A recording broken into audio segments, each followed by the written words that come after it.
It's time for the Pro Wrestling Time Tunnel Podcast. We've got lots and lots of things to talk about and to do today. Covering the territories from the 1940s to the 1990s. It's the best thing going today. Interviewing wrestlers, referees, authors, and other media personalities that have made the sport of professional wrestling great. The cream, the cream of the crop. And now, here's your host, Tony Richards. Well, hello, everybody. Welcome to another edition of the Pro Wrestling Time Tunnel Podcast and History Show. This is your home for the history of territory wrestling, and my goodness, do we have a lot of history lined up for you today. I'm your host, Tony Richards. Welcome to my home here at the bunkhouse at the Richards Ranch in Western Kentucky, where we do our show every single week.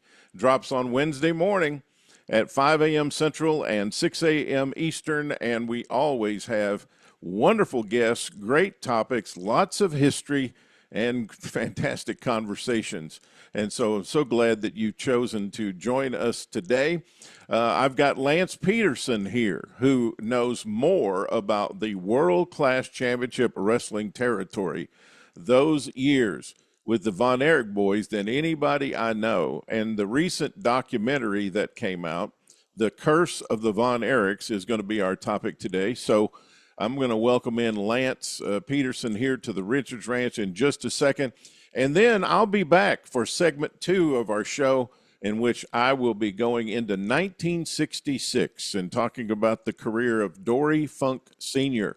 And today we're going to talk about the Albuquerque, New Mexico market. We're going to talk about the buildings there, the circumstances, the matches, and a whole lot more today on the Pro Wrestling Time Tunnel History Show. And then finally, Steve Gennarelli will be here for our segment 3, and he's got a whole bunch of questions that you have sent in to the show that we're going to answer in our latest mailbag segment. And so we got a lot to do today. Let's get rolling and welcome in Lance Peterson, and let's talk about the documentary, The Curse of the Von Erichs, here on the Pro Wrestling Time Tunnel History Show. Well, we're back at the Richards Ranch again, and we have our resident World Class Championship Wrestling analyst and friend of the show coming back, Lance Peterson. Hey, Lance, how are you, man? It's a pleasure to be on, Tony. I always consider it an honor. The work you do here, just fantastic. All your work, from Twitter X to your interviews. It's always a privilege to come on, and I try to do my part in preparation, and I'm ready to roll today. Well, we're going to be talking about the recent A&E documentary, The Curse of the Von Erichs, which aired on A&E in 2 parts. It was part of the WWE Legends series, and the first part aired on April 26th of this year, 2026, and part 2 aired on May the 3rd, 2026. And each episode's about 85 minutes long. Of course, it's a WWE-produced biographical documentary, and it's centered on the Von Erich family and on Fritz Von Erich and his sons, with a lot of emphasis on their dominance in world class, which is true. And Lance, you grew up right in the middle of the really hot period. You were in high school, right, when the hot period happened? Yeah, really, 83, I was 13, so it was my teenage years were those years. And as some people grew out of their teen beat years, if you will, and moved on to having jobs and boyfriends, girlfriends, and I was still watching, still faithful through the end, basically, and into USWA.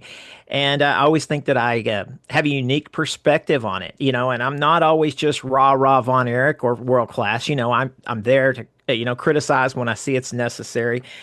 I thought it was such a complete show. I mean, 3 hours, and what I want to say today is I like the other things that they've done. Heroes of World Class. I was around Brian Harrison a couple of times, and it's a fantastic for the time. But this was complete. Each brother they gave time to. They didn't skip over Jackie. They didn't skip over Chris. It's a answer to the Iron Claw without a doubt by the Von Erichs.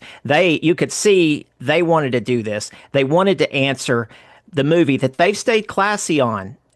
They say it's a good movie, but it's not our story, and it wasn't. It was fun, but it was not their story. And this is a complete answer to it. And they gave us a few new nuggets. Somebody like me is watching. Of course, I've got all the newspaper clippings of the deaths, and I don't dwell on it on Twitter where I'm at a lot. But, that's kind of, I know all the details to each of the deaths, but it's the in between. It's the ladies.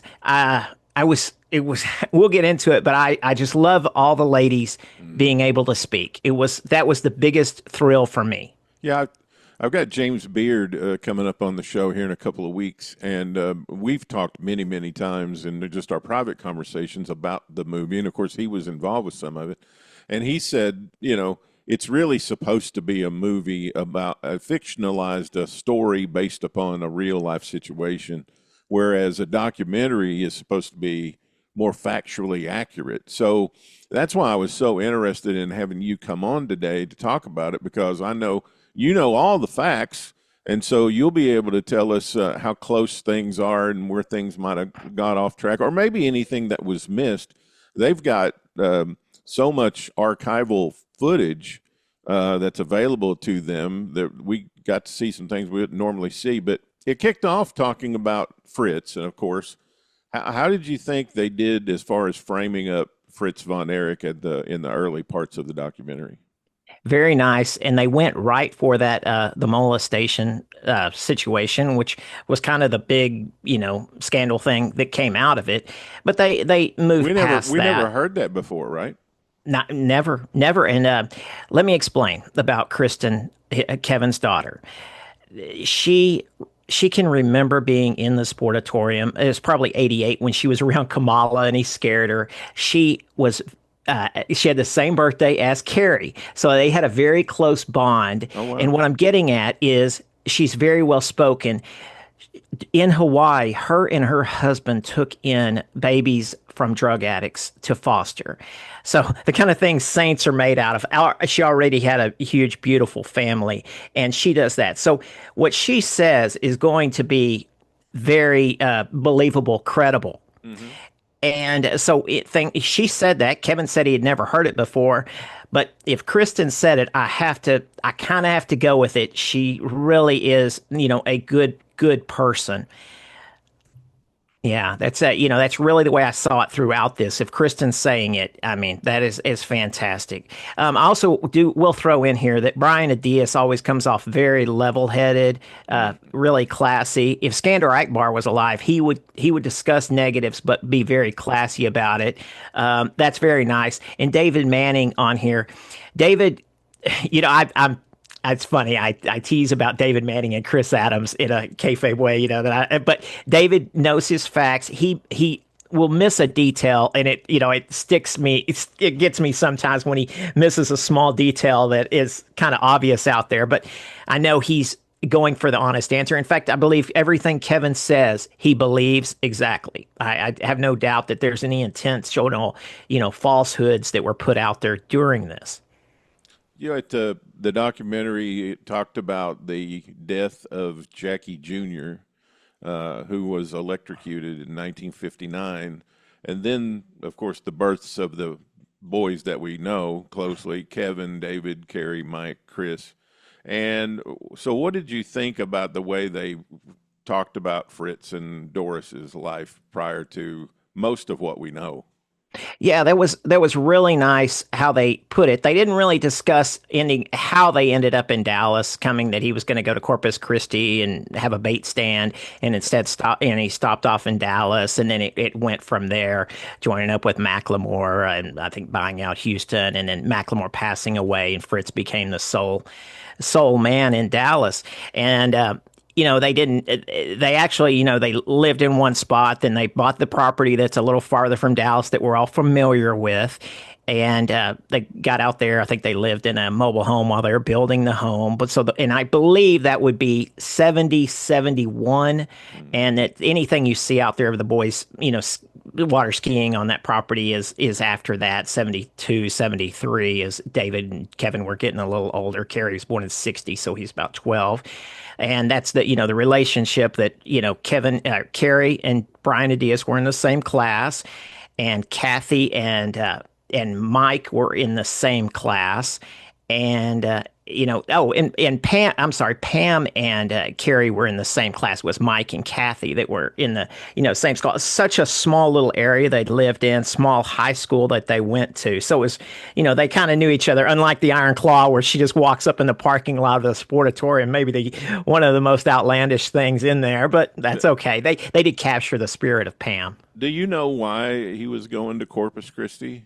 What was it about Corpus that he wanted to live there? I do think possibly in-laws down there. Now, Doris was from here. She had gone to a big high school here that has a huge alumni base. For many years, Woodrow Wilson High School was the only high school that had two Heisman Trophy winners. Not anymore, but at the time. So I believe the in-laws might have been down there in Corpus. Well, this is just an aside, but I really wish somebody would do a lengthy documentary just on him, just on Fritz. I think that would be a really, really, really interesting thing.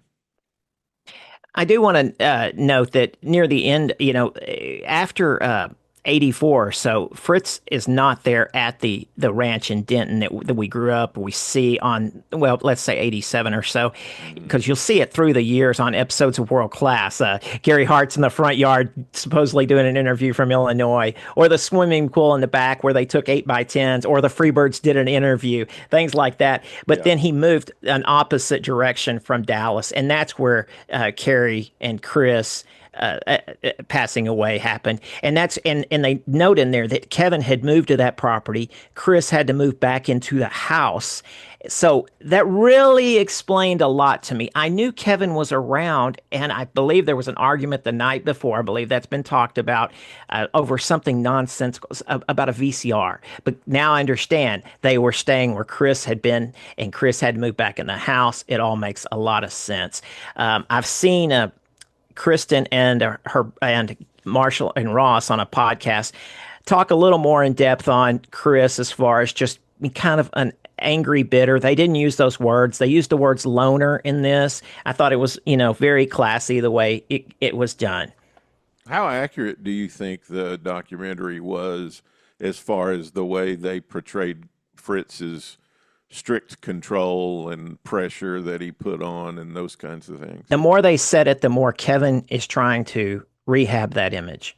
And so he doesn't want his dad seen at that. Amazing the shade they threw on Miss Von Erich. I'll just say it. I was, wow. We've never heard that she, she started, she wanted to protect the image. That was thrown in there. Now, that could have been edited the way they wanted it, but Kevin said, Dad was strong, don't blame him, and Mom was weak. He said that on there, and I was kind of amazed at that, but that is the way it was edited together. I've always thought it was kind of interesting, Fritz being in the business for, a good 10 years, well, actually 15 or 16 years before the first Kevin breaks in the business, and he had all these experiences. He had traveled all over the world being a wrestler. He had worked the wrestling business, and then the sons start getting in the business. It seems like just wrestling families, it either goes one way or the other. Either the kids get in or they don't. Right. They're affected by their dad being in the business, and they don't want any part of it. So I just think it's interesting that every son, well, until you get to the last couple who just sort of, there was pressure there, and maybe I hate to say, how could you get home runs on everybody if you had that many sons? I hate to put it that way. Of course. And maybe Mike, I felt that, and I've defended Mike's career. I say he progressed all the way through the years, and maybe he hadn't gotten sick, he would have gone farther. Of course, he was under the microscope from day one, while the boys were on a late on Saturday nights when you got to see them and people, and it was a dingy arena, a dingy Will Rogers Coliseum before, production standards went up. But I do think you're right. A Fritz documentary of those years of what was going on. And then all of a sudden you strike such gold at the beginning of 83. Well, the show in 82 got the kids like me at 12, 13. We were talking at school, and it got, I had a babysitter actually that got me into it, who I would see the show about once every 2 years because she was babysitting me on the weekends or something. And then, fell in love with it. And my parents immediately said, it's a show, and I had no problem with that. I watched for the next million years, and then we got the internet and learned a lot of secrets, and I wouldn't trade it for the world. I just wonder how Doris felt about it, because she was married to a wrestler and saw the wrestler going through all these things and traveling and not being home and all the ups and downs and the business challenges that go with pro wrestling. And then to see your sons start going down that road too, I always wondered what her feelings about it really Makes were. sense. I always wondered. He was king of the world here as far as real estate and, a domineering, a big Texas redneck man that, wanted his kids in the successful family business. Well, it's not that uncommon. I've often posted, in 1976, you own the Dallas wrestling territory, which includes Houston, and you've got a booking office in Dallas that's doing really well. You've drawn, a record-breaking crowd in 76 at the Super Bowl of wrestling, and you're the president of the NWA, and you've got these kids that are starting to graduate high school. What could go wrong?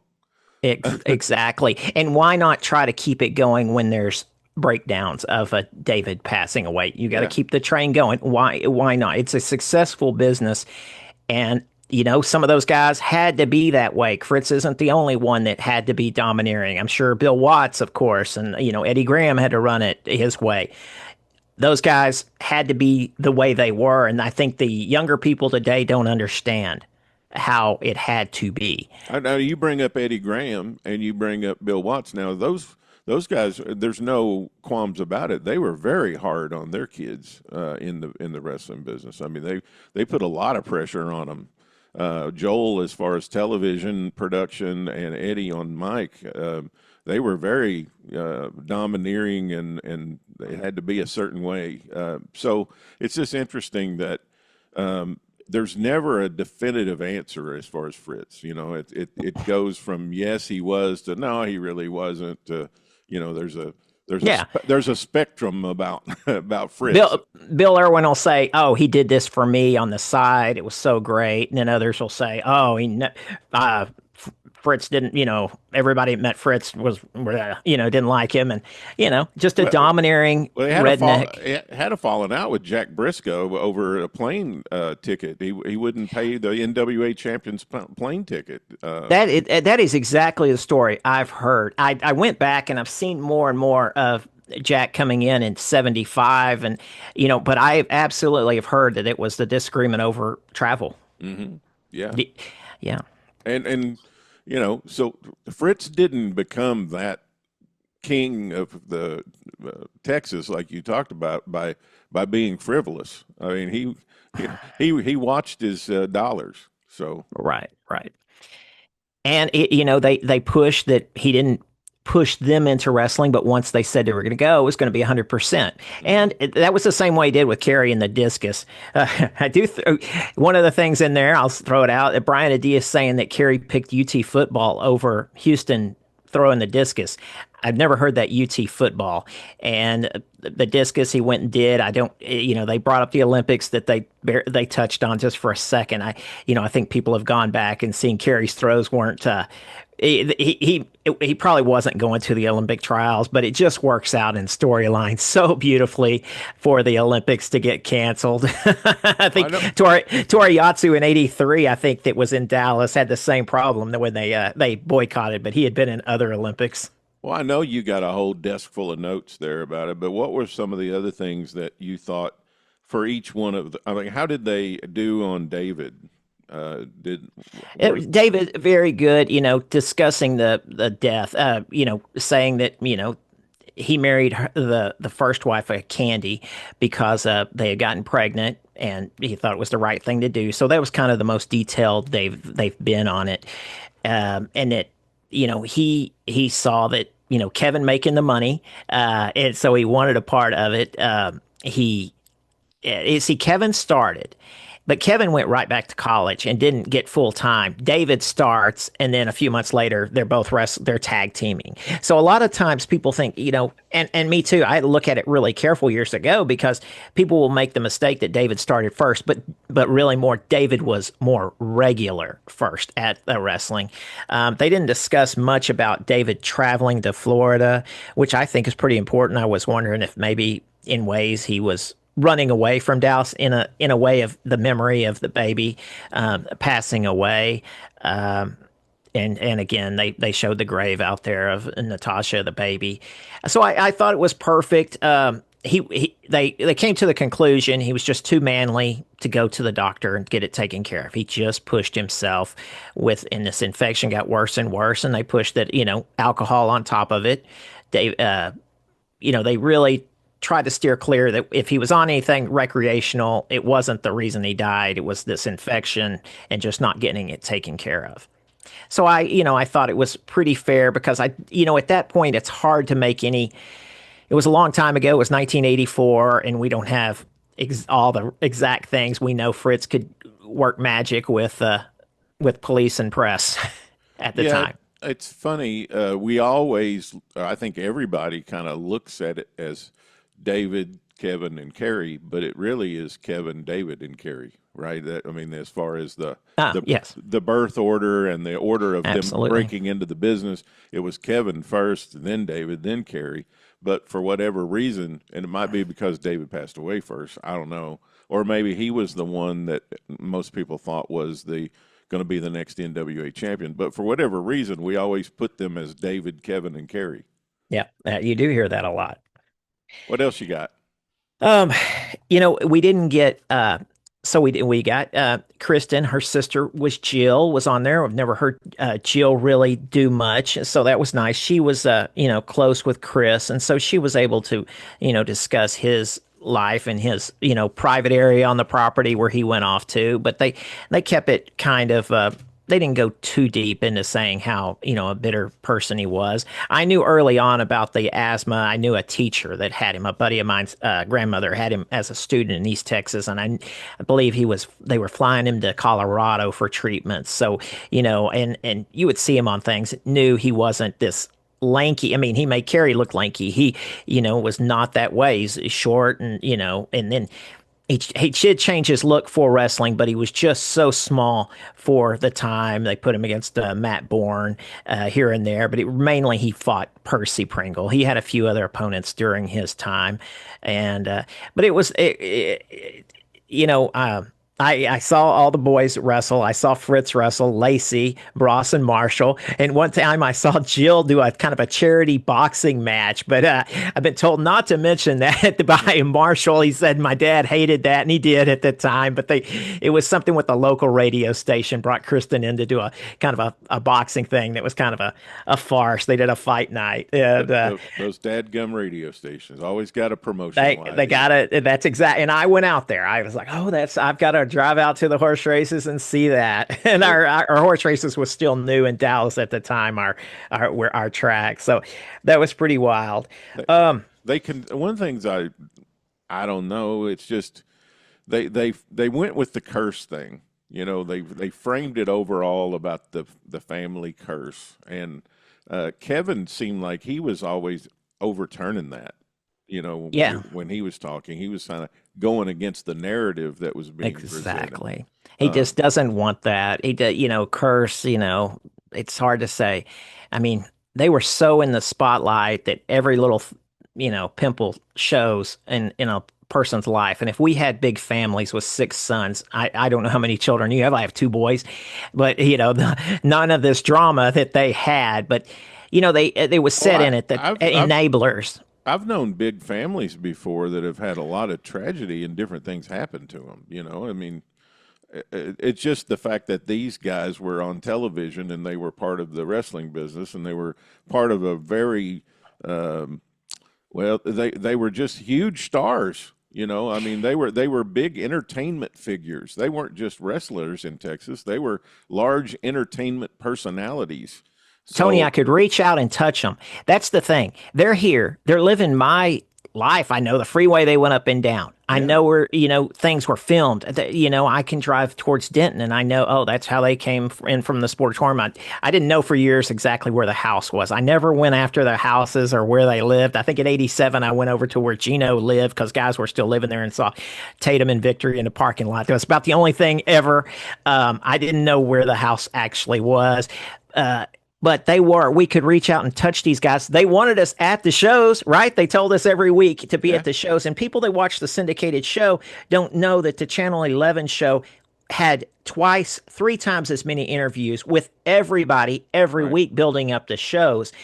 And so, that's why there's such passion. That's why there's the Von Erich Facebook pages with these people that are very serious about their passion for the boys. And And the Channel 11 was the Saturday night show, right? yeah, the Saturday night show where if you weren't out, you were cuddled up on the couch watching this, and it was live. You're upset if you fell asleep and you didn't have the VCR going. Yeah. I'm telling you exactly how I felt. I used to watch it on the satellite dish because KTVT was a satellite superstation, and used to watch it on Saturday nights right after the TBS show went off.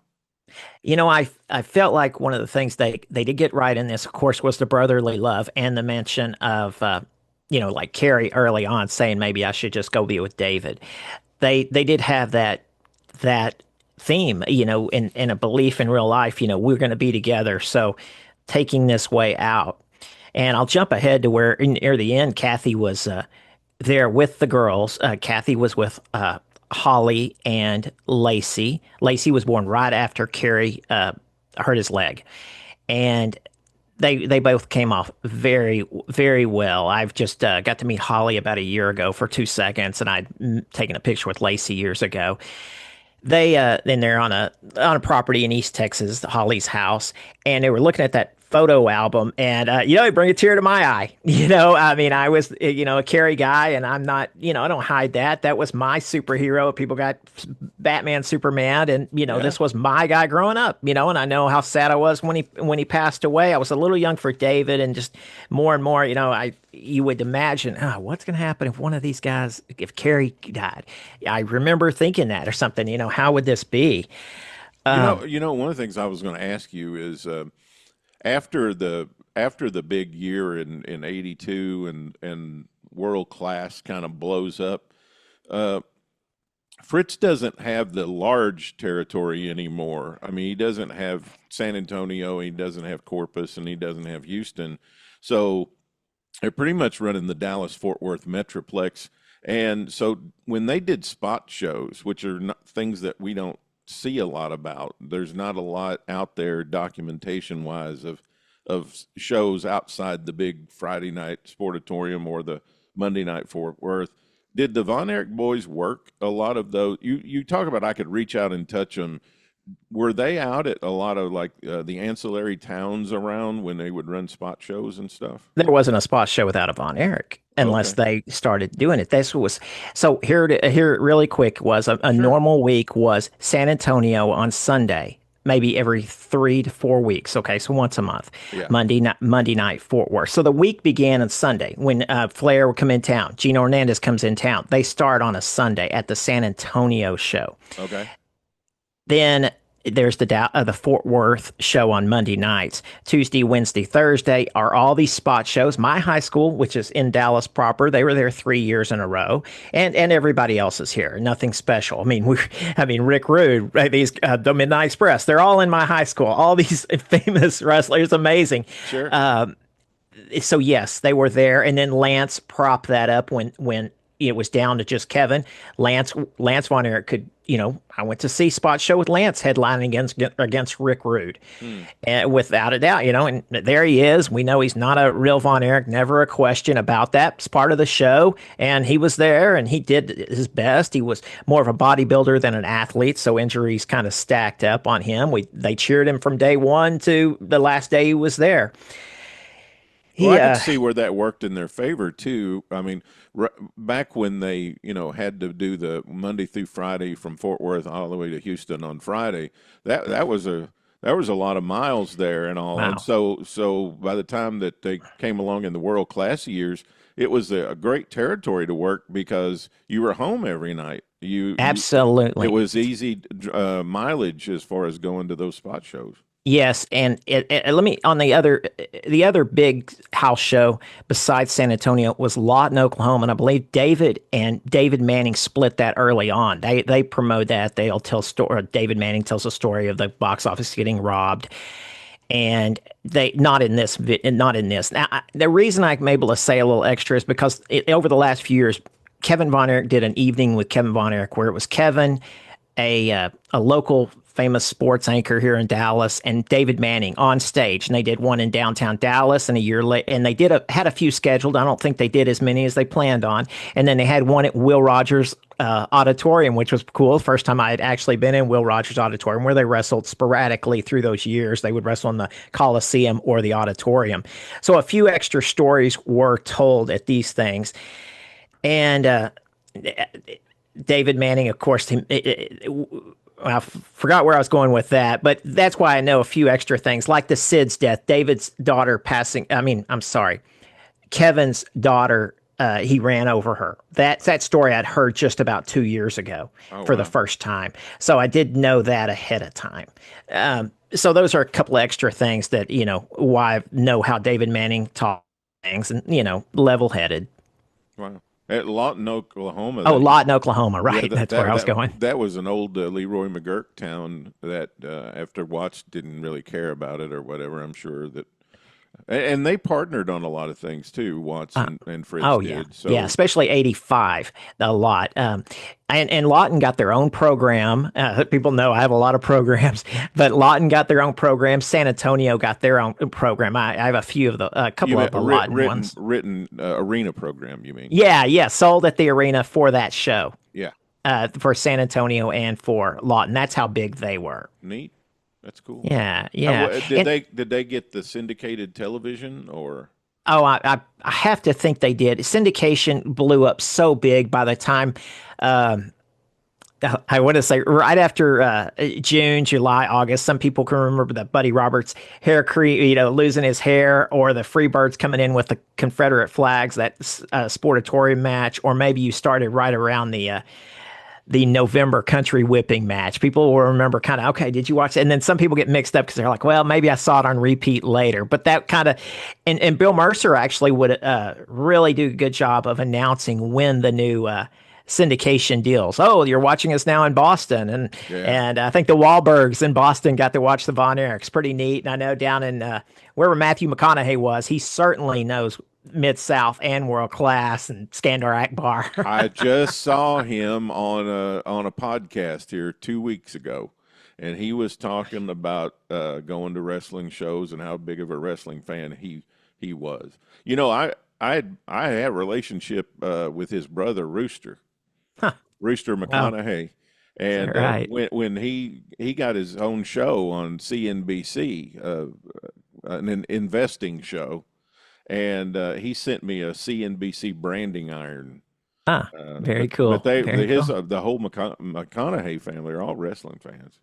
Let's talk about Kerry real quick. Sure. They covered that really well. I think he's just so lovable. Everybody liked him. It's too bad that got a hold of him, that life. But Kerry lost that foot. Let's say June, he had that wreck. Lacey was born right after that. And they rushed him back. The foot just was never going to get well. Bill Colville, their old guy that brought him to the ring, bodyguard. He's also going to be on my show this year. Yeah, I wondered. I knew that would be a good one for you to have. I've never met him. I've been around him a few times, but I've never met him. But he says that maybe, he didn't think the blood flow, circulation was right. And that's why that Kerry didn't do the rehab. But I think the foot was just withered from the start, and it was just a Hail Mary pass that it would make it. And he kept it. Christmas night of 86, he comes to the ring with David and Kevin. He shakes the ropes at the end, causing Brian Adias to fall. and it helps the boys win the match. He gets into the ring and he goes through the ropes, and he did have crutches with him that night, but he didn't have, it was kind of half and half on the crutches, and he got into the ring without the crutches, and you see him step and he limps and you cringe. And you can go back on the net on that episode of Christmas at 1986 and see that he winces when he steps on that foot. And a month later is that first comeback match with Brian Adias. No way he's ready for it. They numb it up. Brian Adias on other shows has talked about the fact they got through that, but he knew that the foot was a problem, and the foot is taken at that point. So I love the fact that they showed him in the ring practicing, that he was running the ropes, and he really learned to pivot on that foot really well. It's really interesting to watch him, and especially when he's with Terry Gordy at the beginning doing some brawls. And you can see Terry Gordy helping him. They're near the ropes, and how they're doing it is really, really interesting. And I think he tried different boots at different times that hurt the mobility. Obviously, the mobility was already gone. There's the match with Sid Vicious in December of '88 is not good to watch. That both of them look really bad in it, and I'm a big Sid fan, but that match is not very good. I think Kerry improved, got to the WWF, and looked good for a while. As Kathy said in this, for a while he was, as clean as, she didn't say the word clean, but several months he was okay, and I think he was very good when he came right back as far as clean. I thought after everything, he came back really, really well. And yeah, I remember when he went to the WWF, and I remember thinking, okay, we'll see how this goes. I was very tentative because of the travel schedule and the pressure and all that. But man, he did a good job. He did fine. The magazines were way behind it, amazingly. Yeah, Bill Apter, certainly put him all over the magazines as coming back in this big push, and he got the title. It was pretty wild. It was it was all of a sudden to us at the Sportatorium. He did do a goodbye in the ring, and Jarrett let him do that, and we're going off. I'm gonna do it wherever I go. I'm gonna do it for Texas, and I take y'all with me, and things like that. And had a brawl with Rod Price, and used the tornado punch. He'd always use discus punch, but I saw him go towards the ropes and do this spin, and I said, "Oh, that's gonna be the move. That's going to be the move at the time." And I wasn't Mr. Smart by any means. I'm telling you, once in a while, I did sit next to one of the doctors, not Sucker, who was in this, but another doctor that would tell me a few little things, but not much. I was still in the dark about the secrets, even though I'm right there. And you can see on my Twitter, there's pictures, where I'm sitting front row and Kerry's at my feet. And I would hear him hit that Sportatorium wooden floor. And I could tell there was some kind of brace in there, but I didn't know what it was. The story of DiBiase match did make it to the Sportatorium, and you kind of blew it off. You didn't, I don't know. We didn't have any proof of that at the time. So, Kerry, it was amazing how fast and what he was able to do. The Mike death was handled pretty well. They didn't read in detail the note he left, but, just kind of that he thought of himself as a screw up. Just horrible. I love the Pizza Inn bloopers, because that commercial ran forever here. And seeing the bloopers, seeing Mike relaxed, I love that for everybody to see Mike relaxed, because his interviews were always hard to do. But in the ring, he was fine. By Texas Stadium '84, where he'd been wrestling 7 months, he had really come along. He'd been married to Buddy Roberts in the ring. Then he was married to Gino after that. I mean, at the Jake the Snake, I can see him helping Mike. I always like seeing that. I see him at Texas Stadium '85. Kevin's kind of in the corner sitting, and he kind of fakes giving him a nut shot with his fist. I just love seeing Mike relaxed. That's because that's what they say, about him. They say he liked music, but I can see the dad wanting him to go into wrestling. They say Mike wanted to go into wrestling. I mean, music, a lot of people like music. You're never going to make a dime, but your dad's got a successful company. Why aren't you, it doesn't make sense for you not to get into it. Right. No, I those later, with Chris and Mike and all, I was glad they gave them a good amount of time. They didn't Yeah, just yeah. focus on the three, and uh, They they didn't go into the death of Doris over in Hawaii, but I don't think there was much. I think she just kind of faded away, and they brought her back to be buried here at Grove Hill. That's where David Manning said Oak Grove and in Oak Cliff, which I just can't believe. Other people I can understand, but David Manning right there. It's Grove Hill Cemetery, and it's in East Dallas. Everybody knows where this is. My parents are there. I'm there all the time. I've never gone over to the Von Erichs grave. I got to tell you, that just wasn't that. That's not me going. And I really wouldn't know much about the grandkids if they hadn't gone to Hawaii and posted everything online while they were in Hawaii. Otherwise, I didn't know what Kevin was doing from 93 to wherever. I know one time people at the gym said, oh, Kevin was down at Starbucks down the street with his mom. And I was kind of, strange that she's down the street. Well, she was renting a house down the street and she'd gone to the high school that was right down there. And it all, fits together as you get a little more details through the years. So we didn't get Doris's death. I think I've only seen maybe 2 photos of her ever. Oh, they were really good about showing her maybe on the Texas Stadium shows. Yeah. The boys would bring out flowers. They didn't show those parts, but at Texas Stadium she came out. They were usually on Mother's Day, so we got to see her. But now Fritz kept her kind of in the background. No Pam. I would have loved Pam to speak. She persevered through all of this. Kevin's wife, and I don't know why they didn't put her on there.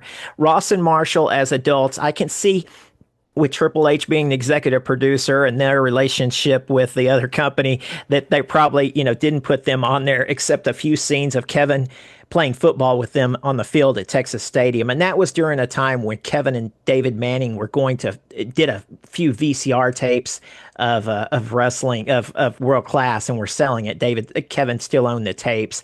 And for years on eBay, they were priced just crazy prices until you could get the episodes now. You don't need to buy anything. You can see anything you want. To me, that's a little bit of overfocus, though. I mean, why not show them and show the fact that they're wrestling? And I don't know. I guess they can't tell the stories like the girls. The girls really were there. In fact, one of the press conferences, it was on TV, and I have the clippings from it. Carrie and Kristen are sitting together because they shared such a birthday and such a bond. Not instead of her sitting down by her dad, and she knows that they stopped letting Carrie drive her. And they mentioned this. The girls, Holly and Lacey mentioned him not being sober driven, but she mentioned on this show with her cousins Ross and Marshall that it was that he got so bad off. And that's hard. I hate to hear that. I see the pictures sometimes on Facebook. People will post pictures and it's just weeks before he died, and I can see a broken man. And and he didn't have a pot to piss in. He had just life problems. And and nobody blames Kathy at all, except maybe Fritz. Now, notice during the show, she calls Kathy, Carrie's ex-wife, calls him Mr. Atkinson throughout. She was never liked by Fritz. She knows that. She was never liked. She was too, very young. She might have been 19 when they got married, maybe 20. And so, and Carrie was 23 in 83. They got married June 17th, the day after that International Star Wars. People remember Carrie and Brody winning the titles, and the same night that Buddy Roberts lost his hair. So you want to shift to the Freebirds? Michael, speaking of the WWE, I mean, Michael Hayes is still a big time deal in the WWE behind Isn't that the scenes. amazing? And, oh my gosh, I'm so happy for him. It's amazing that he has been able to stay in the business and be so influential. He's really a noted figure in the creative part of the business, and in the matches that we see on the PLEs and all that. He's got a major hand in all of that. Why do you think that? I mean, you were right there. What made that so special? The Freebirds and the Von Erichs. I mean, that was something that was just dynamite. Here it is. They started filming at the very end of 81. So it hits at the beginning of 82. All of 82, the Von Erichs have Frank Dusek, Bill Irwin, And then Kabuki's on another level, the top hill. So that 81, 82 Kabuki run. So they have these guys, but they're dominating on TV. And then we're going duck hunting, and we're doing these things with the Von Erichs, and life is good, life is peaceful, no problem. And then boom, these friends come in and they turn on us. And it's, very NW will, how they later on NWO did the same thing. They come in and they've turned our world upside down. They've cracked Kerry in the head with the cage door, and we're off to the races in these brawling feuds. They'd still wrestle, and it's man, watching Kevin and Terry Gordy watch any of their matches is amazing. But they would have these such frenzies, such electricity that they captured on this when they were all in there. Six man is perfect. Any more 8-man, 10-mans, it's just too much, and it's a mess. And they did that at Texas Stadium, a big 12-man that was horrible. But it was perfect, and you didn't feel like Mike was the weak link when he came in. He's fitting in right there. They always escalated that feud from just 2 out of 3 to the at Texas Stadium. They did the Bad Street, but wait, Kerry wasn't in that. That was Fritz. So then they do the Bad Street where it's Kerry and all 6, and that ends in some mess with Killer Khan. So they move it to Bad Street in a cage, and that's how they actually blew off the very first 19th month run of the Freebirds Von Erichs. But they are always able to raise the stakes. And Terry Gordy and Buddy Roberts, so selfless in the ring, so giving. I mean, amazing how much they gave. One of the notes in this was that, Michael Hayes talking about Kerry, and Kerry, talking about the pain of walking around. But Michael Hayes said, it's easy to make excuses when you're getting high, or to get high. And I thought that was pretty pivotal. I thought it was very, very true, for people that, are caught up in something like that. But it's amazing that Michael Hayes is still out there. I had the pleasure of walking up to Terry Gordy at a show. He was standing by the concession stands in, late, probably early 90s, and it just shook his hand, said, man, thanks for all the great years. And that meant a lot to me that I was able to say that to him, because I that's the way I thought. His daughter's, out there doing her thing. Just a wonderful Miranda. I've met her several times. She's just wonderful. And the mom. I took a nice picture with the mom one time at the Hall of Fame that we had in Wichita Falls. How did they handle the kayfabe situation? Because obviously there were always the primary spots to go in the Dallas area. They're going to end up at the same bar or something at some point. Beautiful question. Did that kind of thing happen? They would do, both the Von Erichs and Freebirds would be on the rock and roll stations, and there's Sunday night talk show, and they would do long form. I mean, this would go on for hours, especially with the Freebirds. They keep it going all night. It was so heaven. I mean, it was great, and they would talk about being on the planes, and we're not paid to fight on planes. That was what the Freebirds had, that ready to roll. We don't, we're not paid to fight on the planes because they're taking Southwest Airlines. Most of them are living about a mile and a half from Love Field in Dallas. Okay. And they're also right next to a toll road, a major freeway to get in and out of Dallas. So easy. Southwest Airlines, they could go do that San Antonio show, and as you said, they're back. They can lay around all day and then drive to Fort Worth, 50 miles the next morning, 40 miles, whatever. So it was easy. And where they all lived, not the Von Erichs, but the Birds, Tatum, Gino passing away, Baby Doll, they all lived in these specific apartments there on Lover's Lane in Dallas. That's the name. Gino's gym was down the street where they filmed the Bad to the Bone video, and they filmed out by the pool there, saying we were at his penthouse. So it was so easy for them to travel. And that's what they did. And sleep as long as they want. I think Tatum would always say Jack Victory had to get him up and drag him to the house shows, things like that. Oh, sorry, I'm hitting the mic. I thought I had a couple of things I wanted to touch on. One thing that they didn't touch on, and it is surprising because it should have fit in perfectly, was May 11th of 1987. This is a month after Mike has died.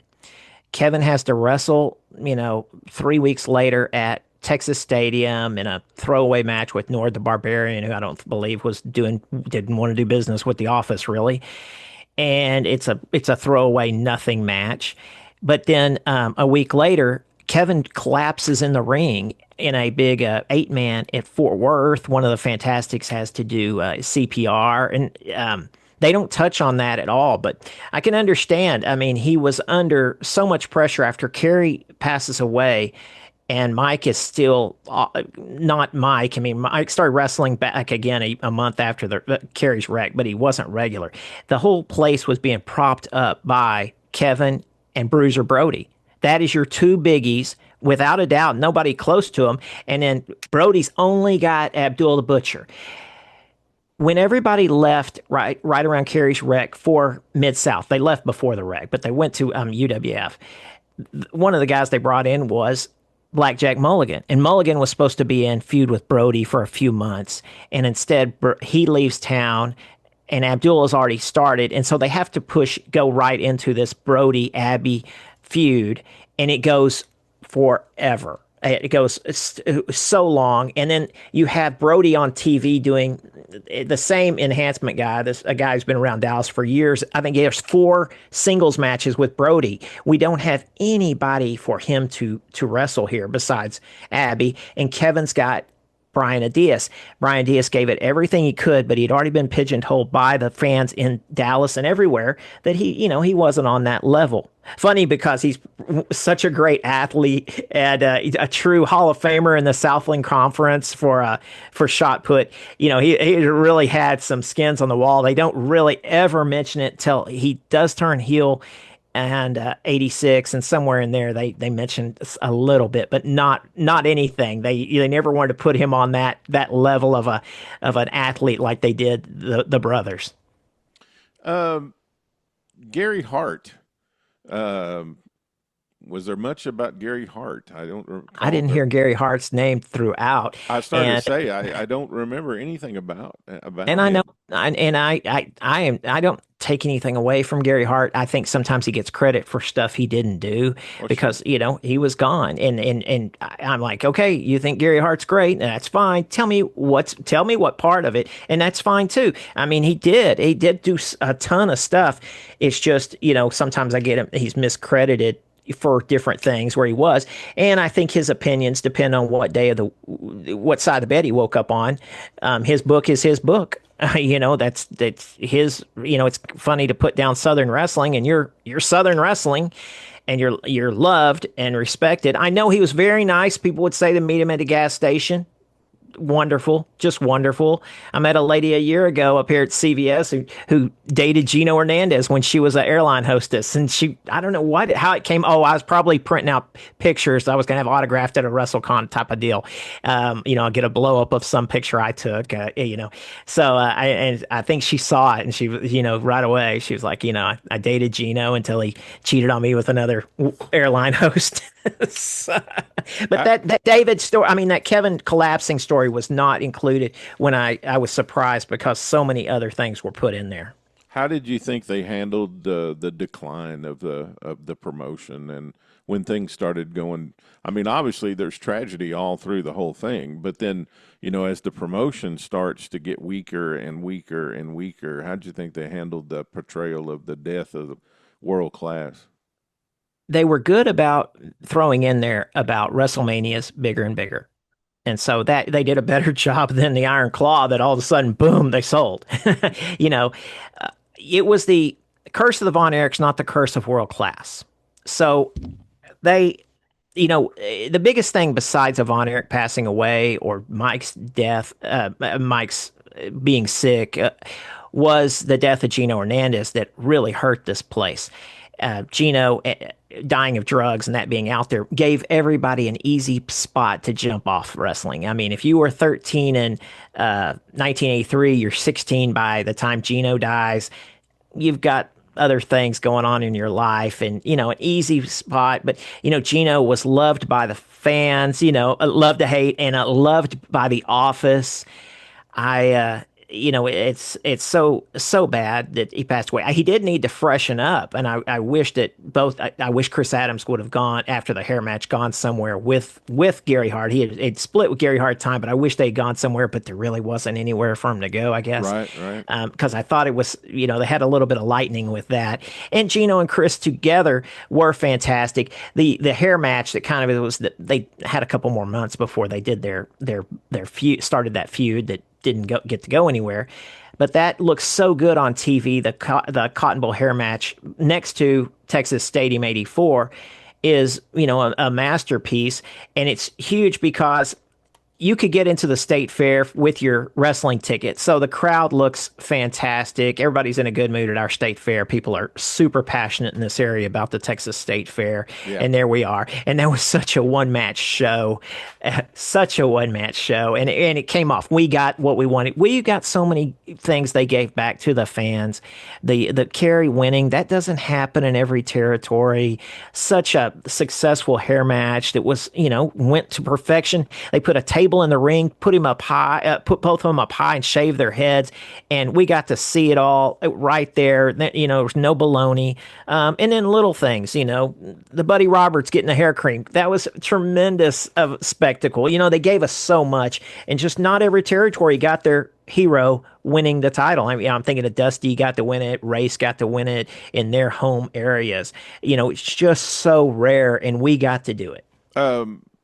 Do you think fans at the time, which you were one, but did fans around you and all that followed to promote, did they think that when Kerry won the title, that was going to be a lot longer thing?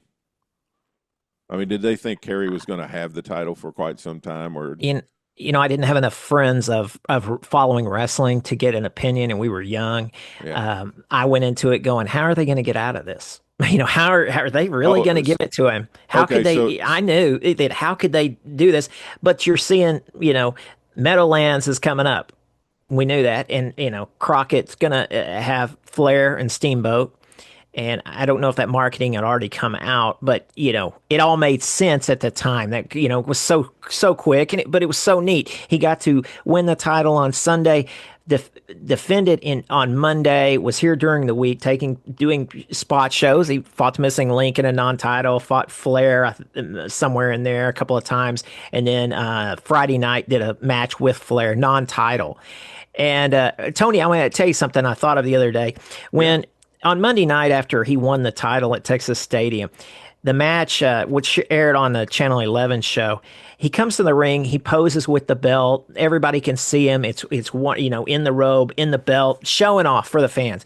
The Friday night he's going against Flair at the Sportatorium, comes to the ring, takes the belt off, on the apron really fast, no showboating. And I wondered if that was kind of a respect for Flair and the title. He wasn't showing him up. He was going to pin Flair that night, and it was non-title, but he takes the belt off so fast compared to the Fort Worth show.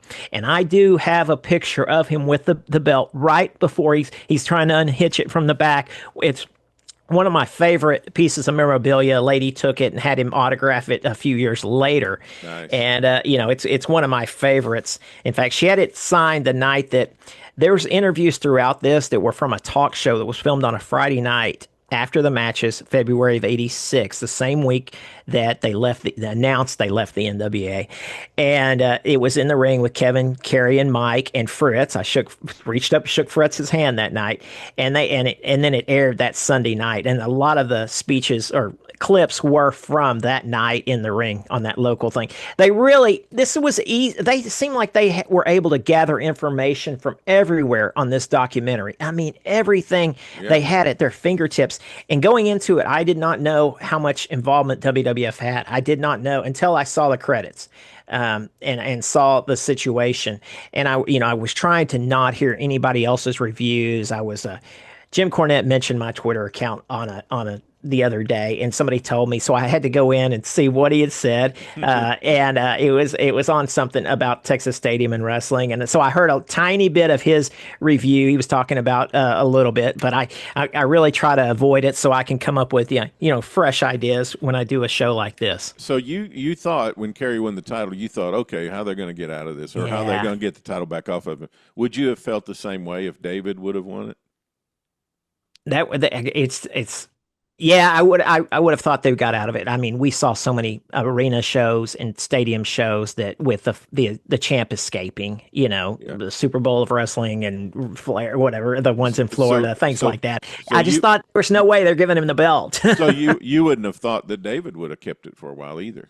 Right. Huh. And it made sense well, I don't know that we knew he was going to Japan. Yeah. We didn't have that. I never knew when they were going to Japan. In fact, I thought Bill Mercer, are you telling the truth or not? Did they really just go to Japan through the years like he would say they did? And then I was able to see, when they really did go to Japan each time. Or Terry Gordy came back from Japan with the spike. Well, he really had. That was his first tour of Japan there, July of '83. So they were telling the truth. I was always kind of trying to decipher what was really happening. Well, I felt the same way when Dusty won the title in '86. I thought, well, he's not going to keep it. That's not going to last very long. The Horsemen are going to beat him up and all, and that's what happened. And then when Ronnie Garvin won it, I thought, okay, this isn't going to last too long. No, it was for the best. Flair have it. I saw Dusty. The first title defense was in Dallas, July 27th, '86, and that was the first time all those guys had come into Dallas. The Road Warriors are there, teaming with Bill Watts against the Birds.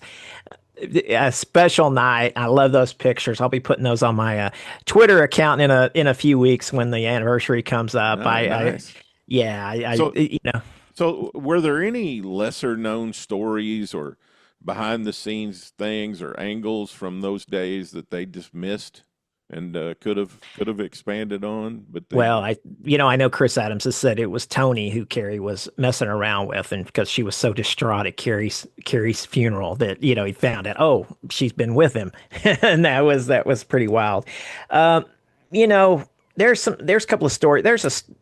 Carrie comes to something happened about a month before that motorcycle crash. Carrie does an interview with his face like a big scar, like something happened, and that I don't know the answer to that, where it was at. The Lance thing, that had been planned before Texas Stadium '84, and it wasn't for a year and a half before Lance came in at the Cotton Bowl '85. But we know now through that book that Vinny wrote, which was very good with the timeline. There's a few things I question on there, but I think you have to forgive things for being a million years ago. We all have to forgive these guys. And we do know we still kind of live in the moment with our hobby, but everybody else, just like Kevin Von Erich has gone on with his life and is peaceful, he's not dwelling on the deaths, which I hate to do. I'm not big on the dark side episodes because I did watch theirs, watch the Gino. I'm a world-class guy, but I don't watch a lot of the other negatives. We lived it already, and I'm just feel like an old man at 56 that I'm just, I've seen all these deaths, and, wasn't quite anxious to watch this because I've been through it all. The photo albums, mine, and in the newspaper clippings, mine are in a box, and then I have two other my close friends. These girls, they put theirs in albums perfectly, and the photo albums are in there where they I got Gina, I got Chris Adams' hair in there, where they got these these books mean so much to me and the fans, the passionate Von Erich fans. That's a good point because this is the first time in my community and on my show that I have ever done something like this, that I've ever reviewed a documentary, and we've never done a dark side episode, and I'm not really that interested in doing one as far as talking about it in ancillary terms. But after I watched it and I spoke with you, I really felt like, this is something that people should watch. Like I wanted to do it because I wanted to be able to give a recommendation that if you really want to get as close to the story as possible, either you're going to have to follow you, Lance, or you're going to watch this documentary. And I think we can give it a recommendation, right? Without a doubt, it's they covered it all, complete, as I said. Not jumping over anything. They go in. It has chapters. The chronological, order. I that's one of my biggest things is, I like things in order. And on my Twitter, I kind of back up the pictures. I say, okay, this happened at this point. So yes, really, really covers it all. The others can just they're secondary now. There's no reason. This is what you need to see, and just wonderful the way they do it all. To see Kevin so at peace, life is fulfilling. I believe him. I believe it. All those things happened a long time ago. They're horrible.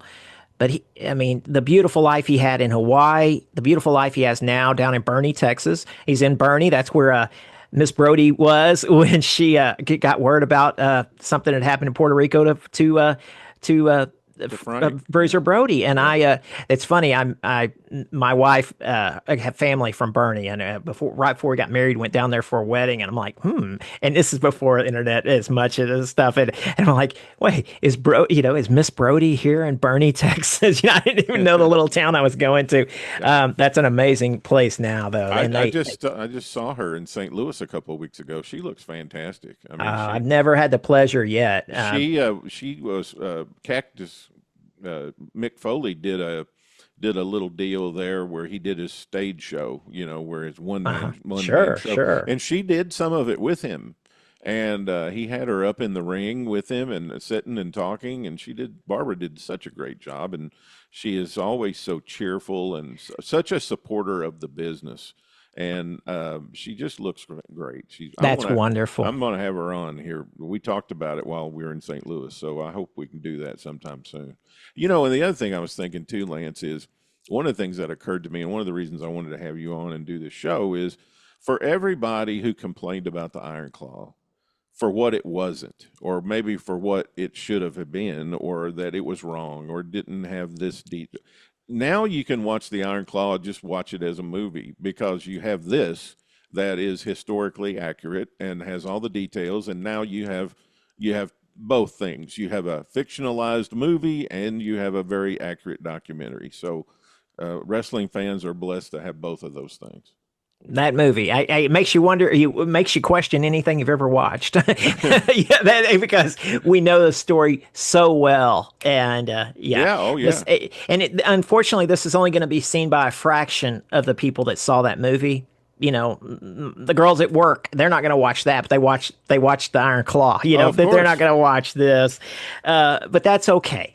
That's okay. I almost a love letter to the passionate fans. I haven't said anything on the Facebook groups to them, but I really felt that way. Kevin got to say what he wanted. He was very relaxed. There he is talking about growing marijuana, and we'd never heard him go that far saying things like that. So it was him in such a good place. And let me tell you what, when I meet him and see him at these places, the boys and Kevin have done shows around Dallas since 2014, flown in from Hawaii and done shows. The boys, Ross and Marshall, Kevin, they are that calm spirit. It's wonderful. The boys are truly what people thought of Kevin, David, and Kerry in the 80s. Even though they're kind of wild, you thought that they were these nice, clean-cut, perfect boys. Let me tell you what, Ross and Marshall are pretty damn good boys. Yeah. They truly are. And the three, Kevin, David, and Kevin, Ross, and Marshall, they still take the time with the fans like me, a lot of the passionate ladies that are in town. We know each other when we go to shows. All the Von Erich fans, we're really happy to see each other. We kind of hold court. Kevin did that night in Dallas where he did that talk, and beforehand we're all in the lobby and we're in the way of everybody else talking to each other. And Holly comes up, and I got to take that picture with Holly that night. And it's a close bond we have, and even though there's arguments inside the Von Erich army sometimes that are funny, I try to straighten people up when they say things, but people really love the older ladies really just love the pictures. They don't want to be corrected on something that they're saying is wrong. And so we shouldn't, as my dad always said, don't argue with people about wrestling. So I never corrected the old lady at the sportatorium when she told me that Jimmy Hart had been the lead singer of Genesis. That is the truth right there. I just said it. What? I had a buddy on the other side of me going, "What are you talking?" I was like, "We're not arguing anything." No, we're not. So, you're so deep in the knowledge of all of this stuff. But as we sort of wrap up here, I'm curious about one or two things about the Von Erich family that you wish more people understood or appreciated. You know, they were surrounded by enablers. They own the town, and it's hard to say no when people are handing you whatever, and you know, and especially with Mike, that he was under the microscope compared to the others who got to start in a different world than Mike. Um, they're a regular family with ups and downs, but they had these opportunities for these downs that is so sad. I can't just go into that whole sad thing. I have to stay positive on them. I do it on Twitter because I want to celebrate these guys. I want to do it like somebody who's celebrating the statistics of the New York Yankees, a baseball fan or something like that. That's how I put my hobby into perspective. I was upset when Carrie passed away. It was it was touching for all of us. I wasn't living in Texas or anything like that, but I was upset when he passed away. I was upset when David passed away. Yeah, yeah. I was young for David. Yeah, that wasn't my core territory, but he was a star in the wrestling business and was on an incredible arc. His secret was getting so well liked by those legends, Briscoe. Yeah. And they did show a clip of Briscoe and David from Florida. It'll look like Texas Stadium. If anybody here was watching, they're like, but it's not. It's from Florida, but there was a Pepsi sign in the background that's also at Texas Stadium. And so that's why it looked like that. Fonzie was refereeing. Yeah. And that was David's secret. That's why, when he could do that hour, not that Carrie could do an hour and had to do a few with Flair. But David knew how to work that style. If you watch his matches with Jim Garvin, they're kind of like that. They could go long compared to when Jim Garvin goes into a feud with Chris Adams right after David, and it's a different match. But David could have gone. David could have done it all. It was just too late in the territorial era for him to get that title. So just the fact that they were a family who was in the entertainment business. And when you are in that kind of business, I don't care what it is. It could be radio, television, it could be wrestling, it could be movies, it could be any music.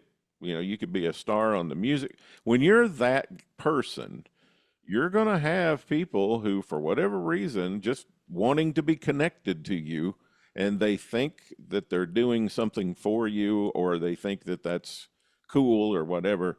You are going to have just a whole lot of stuff that you have to be disciplined on. And nobody's going to say no. Elvis Presley, people around him, enabling. Britney Spears is probably lucky to be alive. Michael Jackson didn't make it out. You've got people around you always saying yes. Let's jump into this real quick. I was really shocked at how they talked about the hard times of Kevin being basically broke. The girls were on the angel tree at church, and people had to give them presents. Wow. That was amazing. Selling that property, selling the library really helped him, but he had done some real estate. Fritz had real estate. That's how Fritz, besides the wrestling, had the real estate. I figure the way Fritz had it going in the 70s, businesses, this and this, and it's, kind of steady, and he's doing real estate, and then boom, the lightning of the 80s hit. It was an amazing I was going to ask you what happened there. So as Fritz got older and he got sick, he had some kind of brain issue, right? Yeah, lung cancer that went to the brain. Yeah. Well, how did he handle what happened to all the real estate he had? How did that? No, I think that had just been sold off through the years as things dropped down. And sometimes people put the death of world class, a definitive death. Really, Carrie came back the very end of 87. And if you see the episodes at the beginning of 88, holy cow, we're back. Michael Hayes had just done a whole month of house shows with Ric Flair. He comes back. I guess they thought the whole gang's back and we're going to do this. And for a couple of months, it's fire. It's no problem. Nobody looked bad about that whole Fritz heart attack angle was not looked down upon. We knew it was part of the show. It was just made bigger by the wrestling historian of the time who said, "Oh, this is not good," but it was just part of the show. But those early 88s are rolling. I was very happy, but you can see by Texas Stadium of 88 that it wasn't the same. Me personally, I got excited because then the Lawler feud started, and I was way into that. I secured the front row at the Sportatorium by then permanently, Wow. so Cool. I was there for the entire Lawler feud, the whole Eric Embry run, all of Cactus Jack on the front row, his whole run here in Dallas. I had, very fortunate to get in tight with the ticket ladies through other friends who knew guys on the front row, and there's one picture of me on the front row from maybe 85, early 86. And I say, okay, I'm there on the front row in this picture, but it would be a couple more years before I can make it permanent. But I did, and I was proud of that.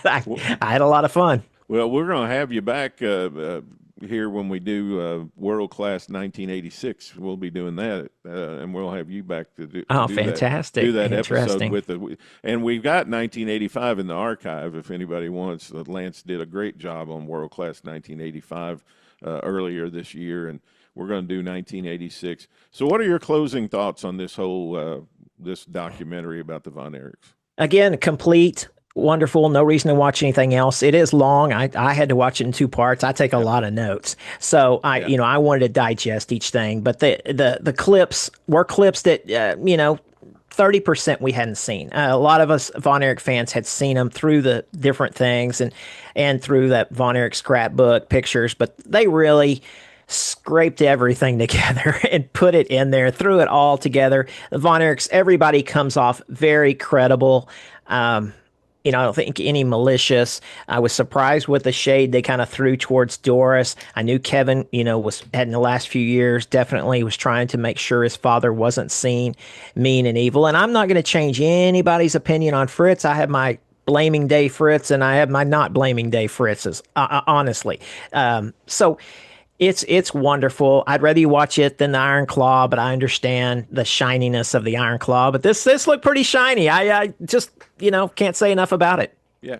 Well, like I say, for those people who were disappointed because of the things that weren't part of the Iron Claw, now you have this. So we should be happy. We've got this, and we've got if you want to just be purely entertained by a very interesting story about a family in Texas that happens to be wrestling business, you can watch the Iron Claw. But if you want the true story about the details and really as close to historically accurate as possible, you can watch this this documentary that WWE's put together. Lance, thank you so much for spending time with us and talking about this today.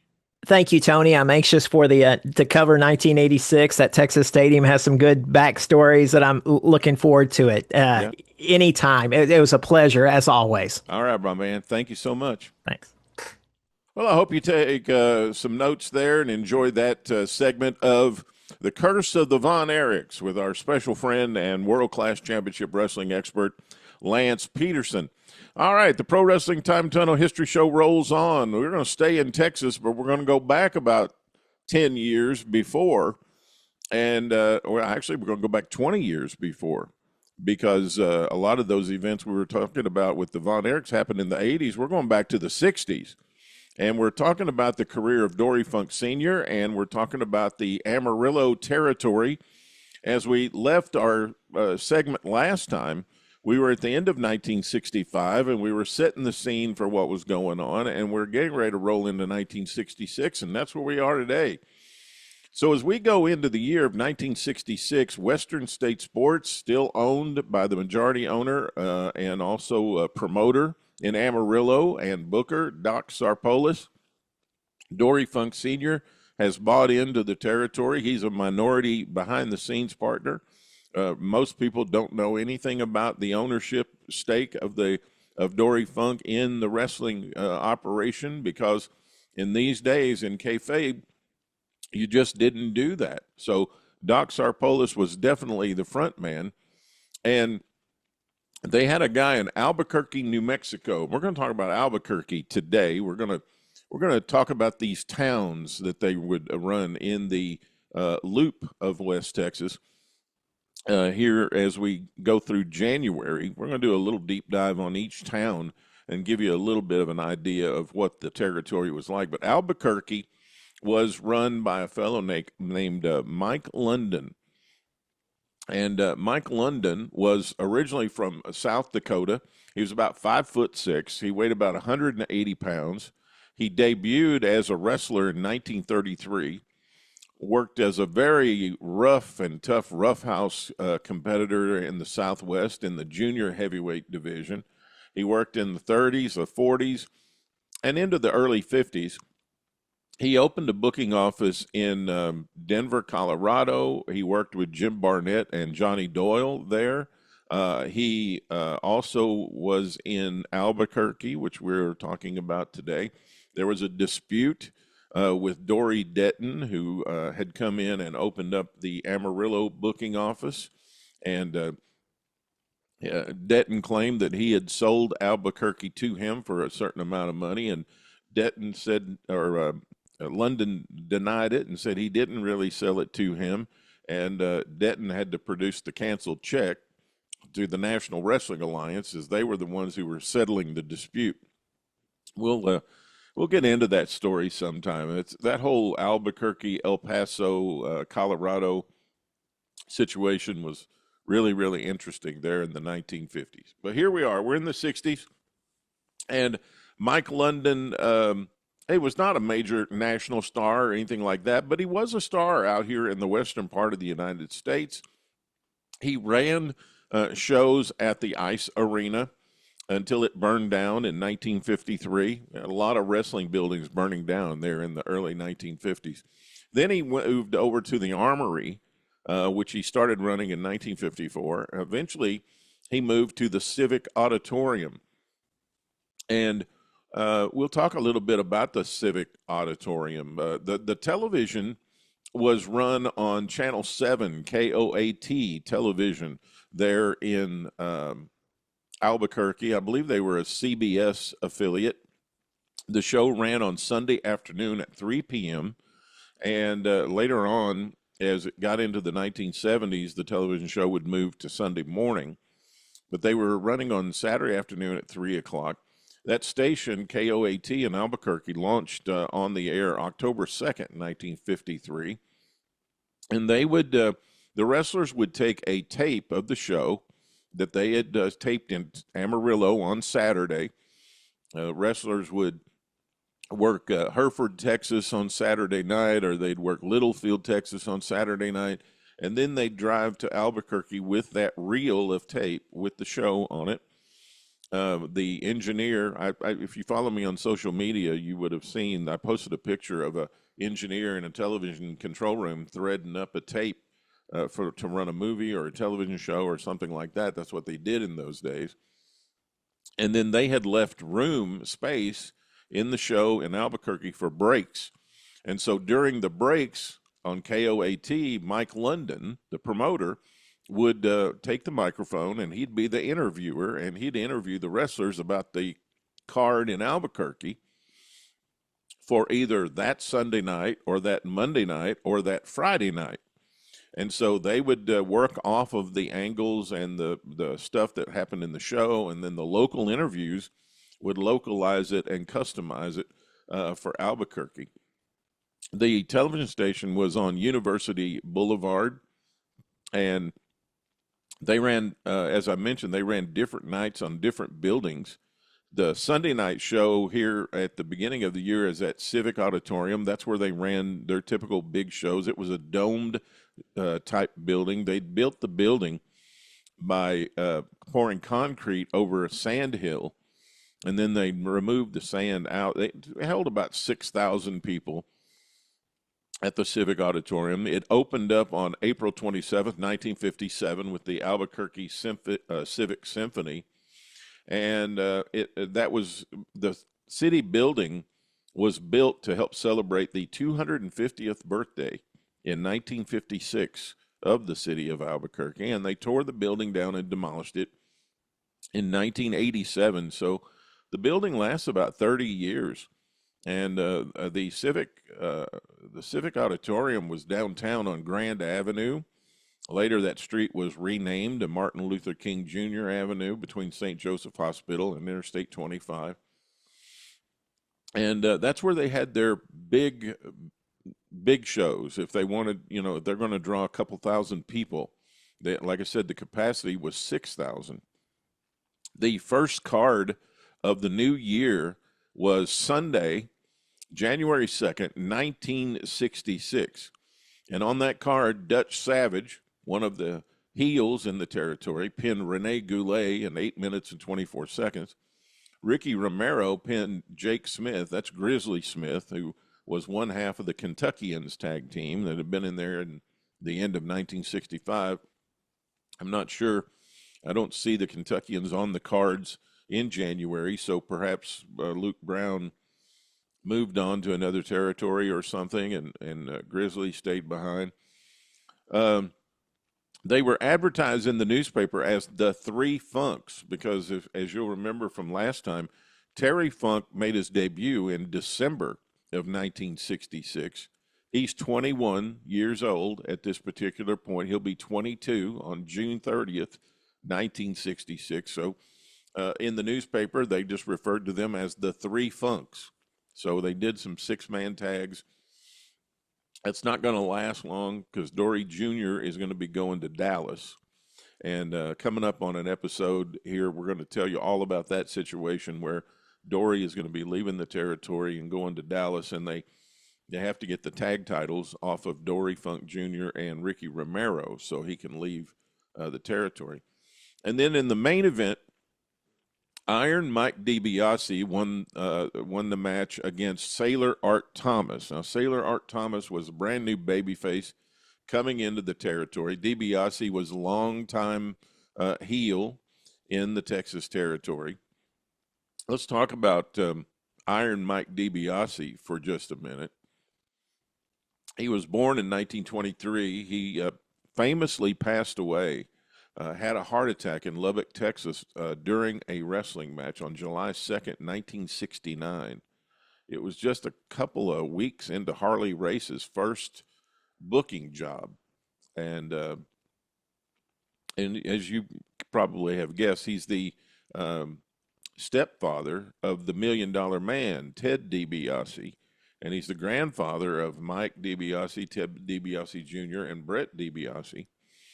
And sources vary on his birthplace, but he grew up in Omaha, Nebraska. He was about 6 foot tall, weighed about 230 pounds. That was the average size of a wrestler in those days, anywhere from 5'10" to 6'2" or 6'3", and somewhere around 240.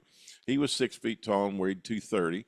Sometimes he was billed from Italy, and his finisher was a top rope knee drop. And you may not know this, but in these days, coming off the top rope was usually illegal. But that's what made it so devastating for him to use as a finisher.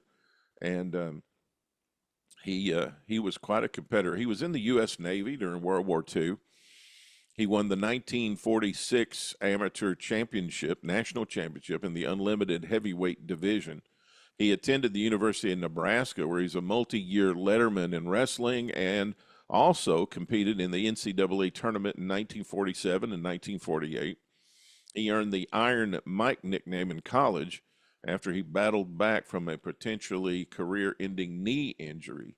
Some accounts also note Oklahoma AAU titles while he was stationed in Norman, Oklahoma. He debuted as a professional April 4th, 1950 in Nebraska, and he worked extensively across territories for nearly 20 years, including the AWA, the Central States Territory, Florida, Pacific Northwest, Rocky Mountain, Southwest Sports, the WWA in Los Angeles, and especially in the West Texas Amarillo territory. He was a very stiff, I'm sorry, I've had this sinus congestion stuff, so I have to use a throat lozenge, and I just want you to know, I know it's not very professional to do the show with something in my mouth, but if I don't have something in my mouth, I won't be able to do the show. So I apologize for this. But he was very well known as a stiff worker, very no nonsense. He believed in the hard hitting style. He believed in hard ways. He was a very effective heel. He drew a lot of heat from the crowds. He had a notable non-wrestling appearance, 1963 March in Phoenix, Arizona. He was the final opponent of light heavyweight boxing legend Archie Moore, and he lost by TKO in the third round of a mixed bout that didn't draw very well.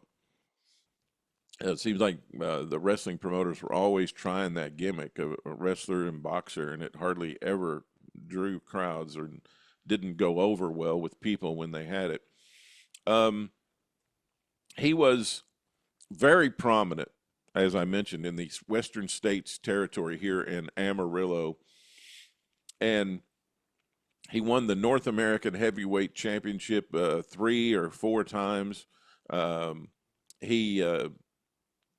It was in tag teams. He was the North American Tag Team Champion. He was the NWA World Tag Team Champion with Art Nelson and also with Bulldog Danny Pletchis.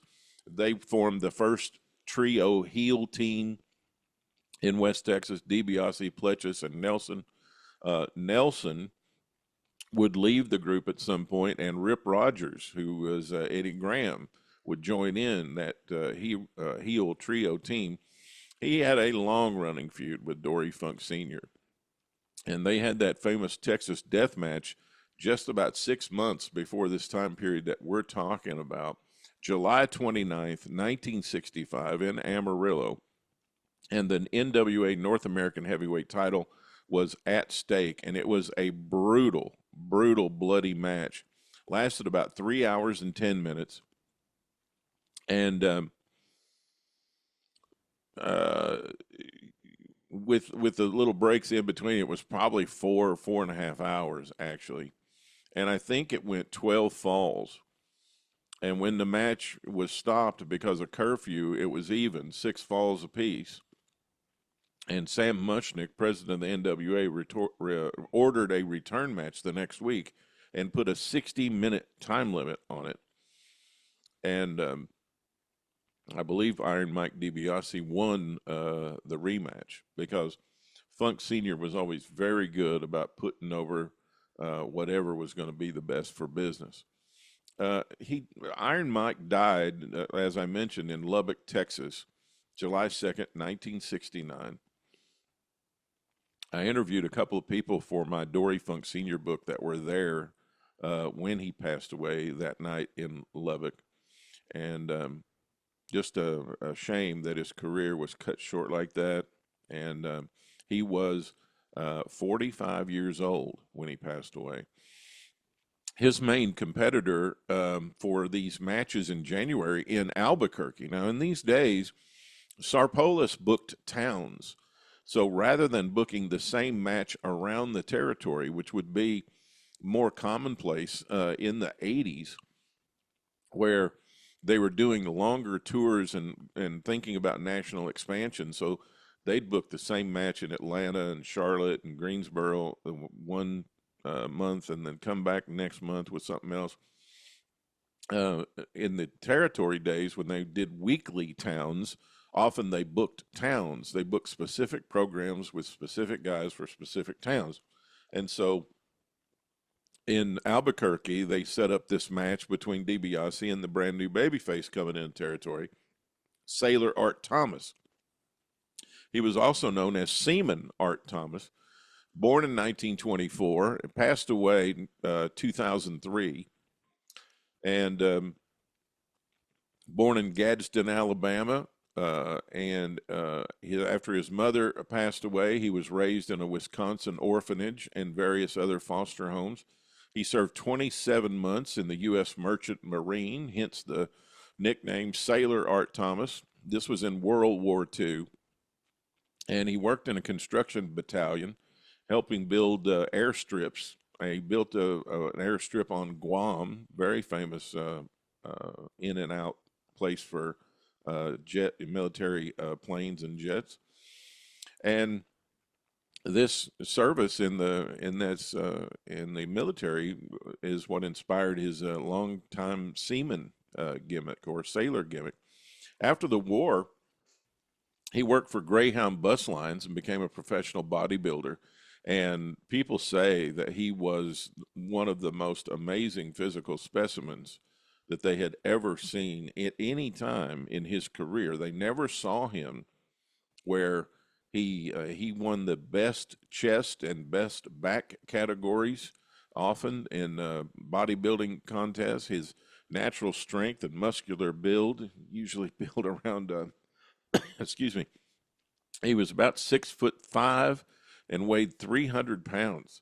So he was a big dude. So in the match with DiBiase, he's about 5 inches taller and about 60 pounds heavier, and he had a 52-inch chest. He was a wrestler for almost 40 years. He retired in 1981. Sorry, he retired in 1981, and he briefly later appeared in just some spotty wrestling matches around. He was a powerhouse dude, and he won the Texas Heavyweight Championship 2 times. He won the WWA World Heavyweight Championship in Indianapolis 1 time for Dick the Bruiser. NWA World Tag Team Championship in Detroit 1 time with tag team partner Bobo Brazil. He won the NWA International Tag Team Championship 3 times. That was the Tag Team Championship in Toronto. His partner was John Paul Henning. He won the WWA International Television Tag Team Championship once. And believe it or not, his partner was Lou Thesz. He was inducted in the WWE Hall of Fame Legacy Wing in the class of 2016. He had quite a career in Texas as well. Wrestled there quite often, and he had 7 kids. Sailor Art Thomas. He was known for his gentle demeanor outside the ring, despite his imposing size and amazing strength. He emphasized respect and physical conditioning in interviews that he did. He was very active in fitness and participated in the local Madison, Wisconsin events, including a lot of benefit shows. He died of cancer in 2003 in Wisconsin at the age of 79. And only about a month after he was diagnosed. So it didn't take long for that disease to claim his life. So we got some cards in Albuquerque with first cards on Sunday, January 2nd. We also have a card at the Golden West Sports Arena on Friday, January 7th. Another card at the Golden West Sports Arena on Friday, January 14th. And then again at the end of the month, January 24th at the Civic Auditorium. So they ran 2 cards at the big building at the Civic Auditorium and 2 cards at the Golden West Sports Arena, which was a much smaller building that held several hundred people, much less than 1,000. I looked it up, if I remember right, it's about 600 people. And they ran those shows on Friday night there in Albuquerque, a lot smaller place. Then they'd build up an angle or something and move to the Civic Auditorium, the 6,000 capacity. But in these days, they were drawing anywhere from 1,500 to 2,000 people at the Civic Auditorium. On this first card, on January 2nd, 1966, Dutch Savage pinned Rene Goulet in 8 minutes and 24 seconds. Ricky Romero pinned Jake Smith. That's Grizzly Smith. And the Kentuckians had been in as a tag team at the end of 1965. I don't see them on cards in January of 66, so I don't know where big boy Luke Brown is. Must have gone on to another job in another territory, but Grizzly is still here, and Ricky Romero pins him. And then the 3 Funks, that's how they were advertised in these days. Terry had debuted in December of 65. And so this is a new novelty act, the 3 Funks. And Dory Jr., Dory Sr., and Terry Funk defeated Doug Gilbert. That's Doug Lindsay, also worked under a mask as the professional. A long-time Japanese heel in West Texas, Tokyo Tom. And I'll talk about Tokyo Tom in future episodes. And also another longtime West Texas heel, Alex Perez. And the Funks went over in 2 straight falls. And then in the main event, we have the feature match, Mike DiBiase defeating Art Thomas 2 falls to 1. DiBiase won the first fall with a body press, and then Thomas won the second fall in a little over 8 minutes. And then in the third fall, Sailor Art Thomas was disqualified for kicking the referee. And they drew about, like I say, 1,700 people for this card. The referee in the match was Ed Sharp. And there's another guy we'll talk about more in future episodes, is Ed Sharp. A very, very interesting character. I wanted to give you some of the newspaper accounts, if I can pull them up.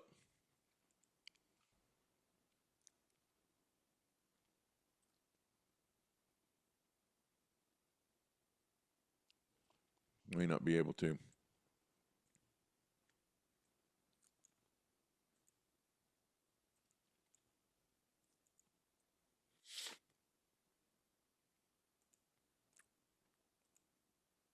Here we go. A double main event. So this is for the card on January 7th. A double main event is billed at the Golden West Sports Arena this Friday night. Former New York Jets pro gritter Wahoo McDaniel will tangle with Doug Gilbert. Excuse me. Wahoo McDaniel will tangle with Doug Gilbert in one feature.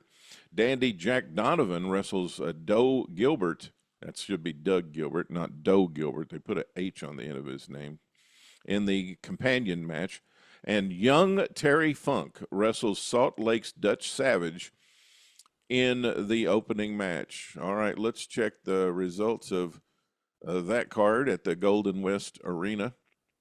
This is the smaller venue that held a couple hundred people. Terry Funk defeated Dutch Savage via disqualification in the first match. Wahoo McDaniel defeated Doug Gilbert in 2 straight falls, and Ricky Romero defeated Dandy Jack Donovan via disqualification in 3 falls at the Golden West Arena. All right, then we go to the next card. Well, let's review here. We got Wahoo McDaniel was the clear-cut winner during this past weekend's pro wrestling show at the Golden West Arena. And he defeated Doug Gilbert in 2 straight falls. McDaniel, who plays pro football with the New York Jets, joins the pro wrestling circuit during the offseason.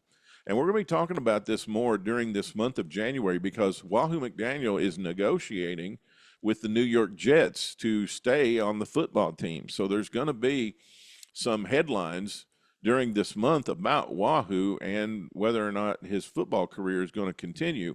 Wahoo debuted in wrestling in 1961, so he's about 5 years into his wrestling career here. Wahoo McDaniel plays football with the New York Jets, and he joins pro wrestling in the circuit during the offseason. Of course, Wahoo is from one of the towns in the circuit, Midland, Texas, because Odessa was the regular Tuesday night town in the territory, and Wahoo was from Midland. Ricky Romero won the deciding of 3 falls in the finale from Dandy Jack Donovan by disqualification, and Terry Funk won the single fall opener from Dutch Savage via the same route. Okay, that was at the Golden West Arena on January the 7th. All right, then we got January 14th.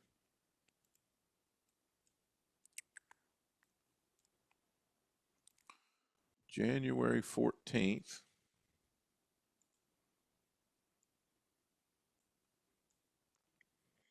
At the Golden West Arena. This is a Friday night card.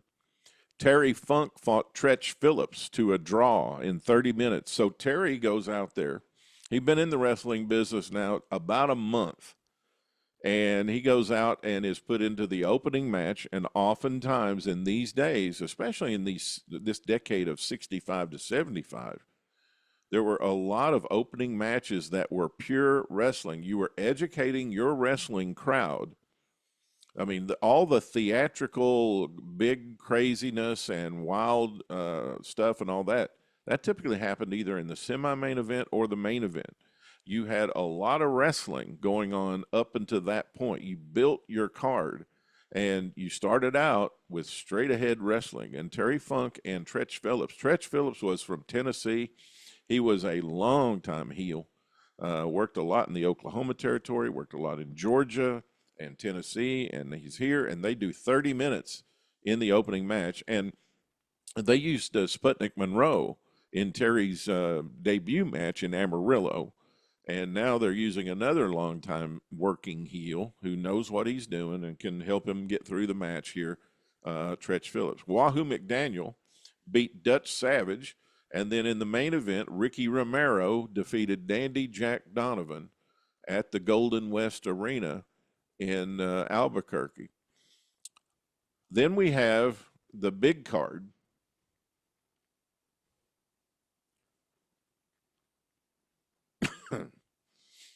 Well, let's read the recap there from the Golden West Arena. Wahoo McDaniel and Ricky Romero registered main event pro wrestling triumphs at the Golden West Sports Arena this past weekend.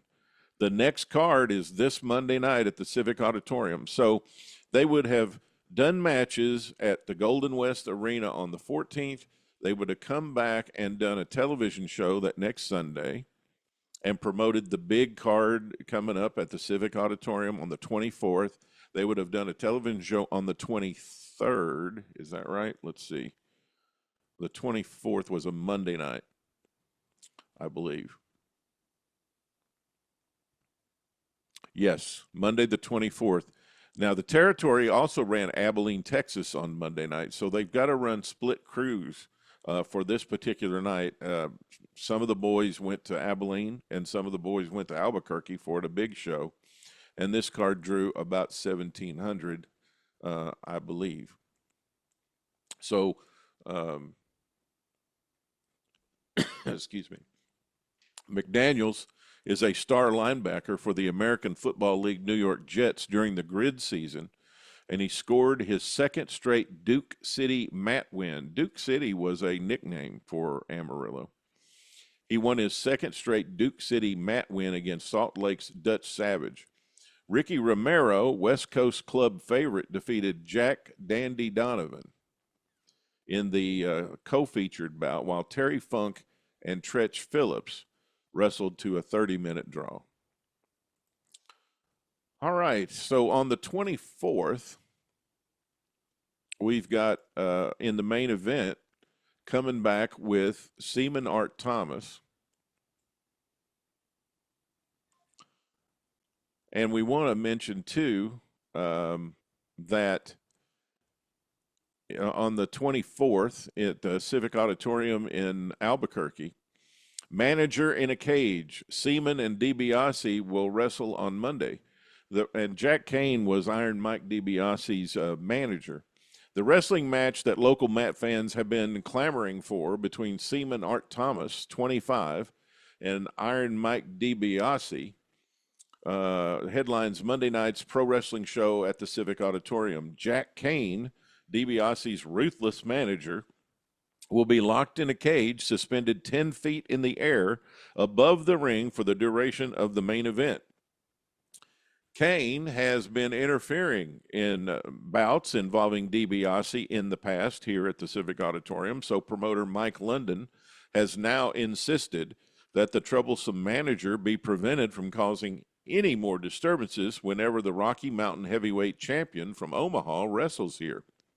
So the Rocky Mountain title is on DiBiase at this point. Jack Kane will wrestle newcomer Vern Hallstetter in the opening bout. The semifinal match pairs McDaniel against Doug Donovan and Dutch Savage in a tag team battle. A special bout between Terry Funk and Jack Miller will complete the card. So that's what we got for the Civic Auditorium on the 24th. Terry Funk pinned Jack Miller.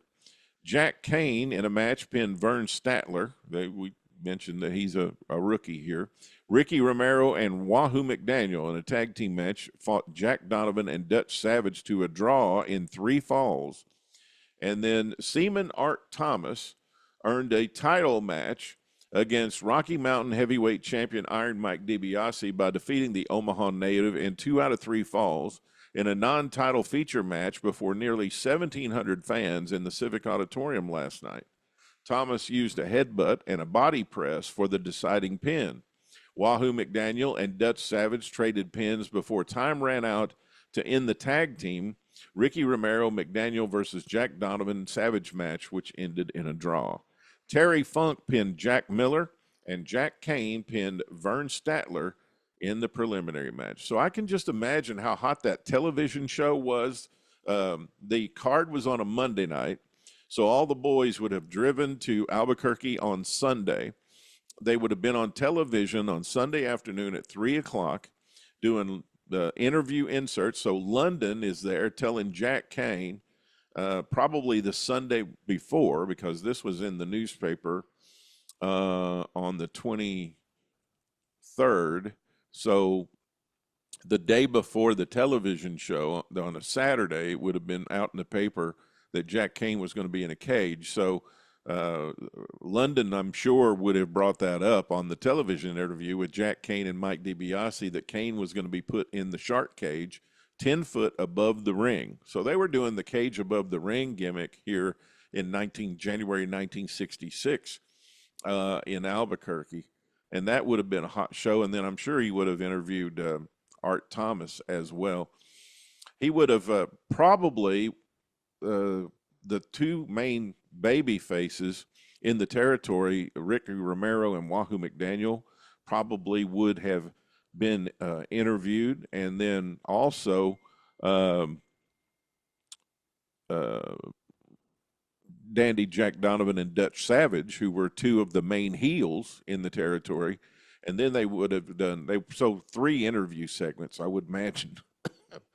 They would have done Donovan and Savage. They would have done Ricky Romero and Wahoo McDaniel. They would have done Seaman Art Thomas, and they would have done Iron Mike DiBiase. And that main event would have revolved around Jack Kane being in a cage. And, of course, with Jack Kane in a cage above the ring and the title not on the line, Art Thomas won the match, which then sets up a return in February in Albuquerque for the Rocky Mountain heavyweight title. So that's basically what happened in Albuquerque in 1966 in January. When we come back, we will look at the Monday night cards, which were in Abilene, Texas, at the beautiful Fair Park Arena. And so we will look and see how they have booked Abilene and review the 4 Monday night cards that they had January the 10th, January 17th, January 24th, and January 31st in 1966. The next time we go back in time and back in pro wrestling history and look at Amarillo, West Texas territory, Dory Funk Sr.'s career in 1966. By the way, I mentioned that Dory Funk would have been 46 here in January of 66. Dory Funk Jr. would be 24. He would turn 25 in February. And Terry was 21, and he would turn 22 in June. Dory Funk Sr. would turn 47 years old on May 4th. So definitely thinking about getting out of the ring. And he would wrestle occasionally up through 1973 until he passed away. It was would have been quite amazing, wrestling up into his early 50s on occasion. So that's our segment on Dory Funk Sr. in the Amarillo territory, 1966. Let's move now to Steve Gennarelli, who's going to come in here, and we're going to do the mailbag segment and questions from our listeners on the Pro Wrestling Time Tunnel History Show. The Pro Wrestling Time Tunnel History Show rolls on, and we're going to do another mailbag segment, and I've welcomed in our special mailbag correspondent, the guy who compiles the questions that we get from our various sources. Most of these came from the Pro Wrestling Time Tunnel Facebook group. Steve Gennarelli, how you doing today, man? I am great, Tony. Thank you for having me back. And I'm surprised the questions keep rolling in, but this is great. I love doing the questions for you in the mailbag. Well, people don't, they don't want us to do it quarterly. They want us to do it more frequently. So we'll just see how frequently we do as questions come in, because if we don't, then we'll have like a 5 hour mailbag show. So Right. we'll just see how the questions come in, and we'll take it from there. What's going on with you lately? No, things are good. Things are good. I'm still doing the podcast with John McAdam, the Stick to Wrestling with John McAdam that comes out on Friday. I've got some shows with Bob Smith, the Outdated Wrestling Hour. They come out on Friday as well. But I actually am getting lots of great feedback on the show that you and I did last week. It debuted. It was a show where you and I talked about 1976 WWF, and George Shire did a great job on the same episode about the AWA as well. So thank you for having me on that show. I'm getting lots of good feedback about it. Yeah, that show or that question came in on the YouTube channel, so I thought I'd just have George come in, and instead of having him just do his favorite, I thought, well, let's do your top five and make a little history lesson out of it. And also, I am tracking the career of Dory Funk Sr. in 1966, and so that is a special segment we're going to do from time to time. So, I yeah, enjoyed that as well. That was very good. the history show has a lot of different variety in it, so I enjoy doing it and enjoy the back and forth and the conversing with all the people who watch the show. And you're a big part of our family here. So, Well, thank you. Thank you for having me back. all right, what do we got for questions? All right. Our first one is from Mark Matsuo, who's a great contributor to the show with all of his magazine photos and covers. Mark Matsuo asks, who are some territory commentators who should not be lost to time that unfortunately have been? Well, thank you, Mark, for the question. And I went to get one of my handy dandy booking books, where I outline the 31 great commentators series that I'm writing on the Pro Wrestling Time Tunnel Substack page. So I got a whole list of commentators that a lot of people don't talk about. We won't mention the obvious big three. Well, let's mention them. I mean, everybody knows the big three, right? Lance, Gordon, and Bob. Lance Russell, Gordon Soley, and Bob Caudle. So I don't think they're going to be forgotten to history, those guys. Do you? Right. All right. So let's talk about Larry Matazik in St. Louis. I think he was a really great commentator on Wrestling at the Chase. Larry's passed on now, but I mean, I think he was pretty good. Sam Menaker with the WWA. If we had Dave Dynasty here, he'd probably tell us a lot about Sam Menaker. Ray Morgan, who did the WWF television show. Lord Layton, I really enjoyed, who did the Detroit show and the Maple Leaf Gardens at times. I thought Lord Layton, who also was a fabulous wrestler, who then became a commentator, was really, really good. My next 31 Great Announcer Series subject is Hank Renner, who was the announcer in the San Francisco territory. I thought he was very good. And I usually get a lot of comments from fans whenever I bring up Hank's name.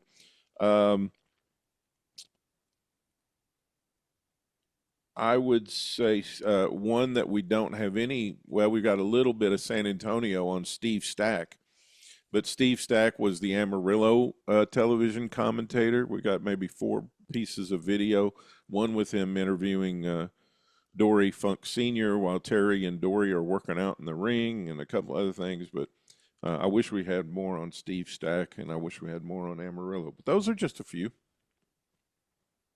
Oh, very, very good. I'm going to mention a name from the past, and I'm sure you would remember him. Not so much more of like a color commentator, but a guy that was around for kind of a brief time, but I thought he was really good, and he was working for World Class. Do you remember the other Terry Garvin? No, I can't say that I do. Well, this was probably around 1989, 1990 in World Class or Global. God knows what they were calling it then. But this was flamboyant Terry Garvin, and he was he was a wrestler, a good wrestler, a heel wrestler, but he had kind of would wear pink and kind of a flamboyant, slightly effeminate character, but he sounded not unlike a Jimmy Hart type, a very energetic, very fast talking, and I thought he was very, very good. Awesome. Well, we want to make sure that we mention him. I, I toward the end of '89, going into '90, I was starting to get a little away from the wrestling business. So that's a little bit of a fuzzy time period for me right in there. And it probably should be because definitely wasn't one of the strong marks for the promotion for sure. But I do have another question for you. Rick Okay. Whitmore, who we talked about recently, a terrific guy, he has a question. He says, I've been a fan since the mid 70s and love seeing other territories and was in heaven with cable when cable came to my town in 1981, and I could see wrestling from all over. USA Network with Southwest, Georgia on TBS, the WWF on WOR, plus my local town of St. Louis had wrestling at the Chase. Then when it went away, we got TV from the AWA and World Class. Was the pay in the WWF always the best, or did Vincent K. McMahon up everyone's pay to get the top talent in the '84 expansion? Well, I'm not privy to exactly what Vince's pay strategy was at the time. I don't know. I don't know if guys made more or less. I mean, there were some guys there were promoters who had stronger reputations for pay than others. Paul Bosch always had a strong reputation for pay. Vern Gagne always had a strong reputation for pay. And then there were others who you probably don't think of when you think of promoters who didn't pay well. Eddie Graham did not pay that well in Florida. I've heard a lot of guys say. I've heard Uh, that too. Roy Shire did not pay that great in San Francisco. So I don't know if the two can be compared because we're talking about two different business models. Um, so, gosh, I don't know if the WWF was always the best. I know Jim Cornette has done a lot of segments on his show where he's proven that the guys made more money in the territory era than they did in the national era. So, I would, you could go and hear some of those things on his YouTube channel, but I'm not sure how to answer that. I would just add that, I mean, from what I've read on different books and different newsletters, different things, I would say in the early '80s, before the national expansion really exploded, I would say the two biggest money territories was the WWF first, and then the AWA second. I think, from what I heard, the WWF preliminary pay wasn't that good, but you're working in the Northeast, you're working in these big, big buildings. And if you're like, say, a top heel coming in and you're going to work with Bruno or Backlund, you're really going to make these big paydays. I think the AWA paid well too. Vern was good on the payouts. And again, their travel schedule wasn't that bad, and they would give you more time off than the other territories would. So, but yeah, as we get into the expansion era, everything did change. I mean, I think I've heard guys say that Vince really never talked specifics on pay. He just said, "This is an opportunity, and Right. I'm going to give you an opportunity to come in." And then, based on how the guy performed or how everything went, then they might have done a little bit better. The higher floor of level and the television reach was a major lure for guys who were leaving the territories. It wasn't all ego. It shifted the market. Um, I think St. Louis was a great town for. I mean, they always talked about Sam Mushnick paid right down to the penny on the Right. percentage Right. to the wrestlers. So um, it's a hard one to compare. I mean, you've got a business paradigm that's shifting, and you're going from the territory paradigm to the national paradigm. And it's hard to compare those, I think. I know people try to do it all the time, but I just think it's apples and oranges. Yeah, and I've seen some of those pay sheets from the St. Louis promotion, and they were very to me they were very generous in their pay there. I mean, and again, everything was right down to the penny, so it was very professionally done. Um, I do have Jason Monday with a question. In your opinion, Tony, which promoter of the territory era had the best business sense and could have possibly survived in the modern system with cable, internet, etc., with their pro wrestling business model? Your answer can't be Vince Jr., but thank you and keep up the good work. Um, I don't do good on what if questions. I was on a show. I was on Ryan's show this weekend talking about SummerSlam and the Oba Femi and Brock Lesnar match coming up. I was doing some analysis on it, talking about the possible finishes and all. And I told Ryan, I said, I'm 100% accurate on finishes from the territory era. Like I know, all of my things are 100%. On the future, Guaranteed. yeah, on the future ones though, in the modern product, I don't know that I'm really that good. Um, so on things that have already happened and things that are historically accurate and factual, I'm pretty good at that. The what ifs, what could have been, I'm not as good at. It's hard for my brain to think about it because I've thought about what has happened so much and why it happened so much. It's difficult for me to open up my mind to anything different than that because I know so much about these promoters. And Right. none of these promoters were equipped to handle the national paradigm.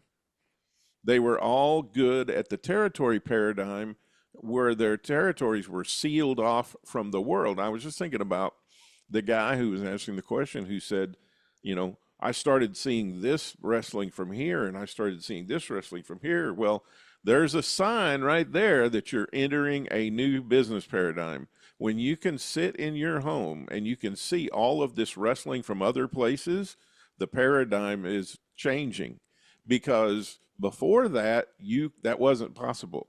You could only see the wrestling that was broadcast to you in your area. So Right.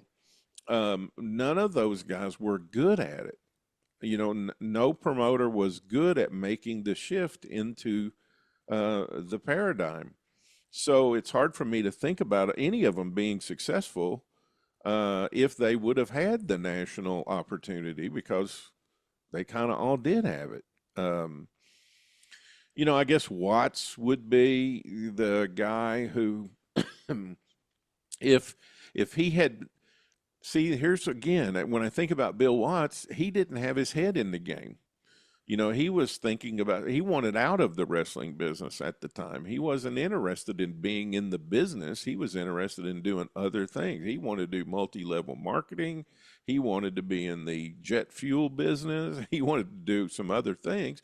Jerry Jarrett, his focus waned in the later years. He wanted to be in the construction business. He wanted to be in real estate. So he wasn't really paying all that much attention to the wrestling business. Eddie Graham was in a terrible real estate problem in Florida, and some say contributed to his untimely suicide. So, and Jim Crockett kind of showed what he could do with the national paradigm. It didn't last very long. So it's really hard for me to do that. What are your thoughts, Steve? Well, two names come to mind. Sam Mushnick, I mean, is the guy that kept all those promoters in check and kept the NWA working together as a successful cooperative. His his brain and his mentality, I think, was definitely far superior to the average wrestling promoter, and I think he really could have been a Vince McMahon Jr. type guy with lots of irons in the fire, and I think he could have managed everything. I think Dory Funk Sr. Deserves some credit too because you know the Amarillo promotion was a success, and as Dory and Terry were developing as wrestlers, they had the wherewithal to kind of hook up with all Japan and to become the booking agent for All Japan, and getting a network going with that. So at least there's the beginnings of, you can see the mentality of these promoters, their ingenuity, their intelligence. I think that those promoters could have been looked at to have been much bigger than they were in a different era. Possibly. I mean, when you bring up Sam, I think he's an excellent comp. He's 100 and some years old, though. I mean, Right. and ready to retire.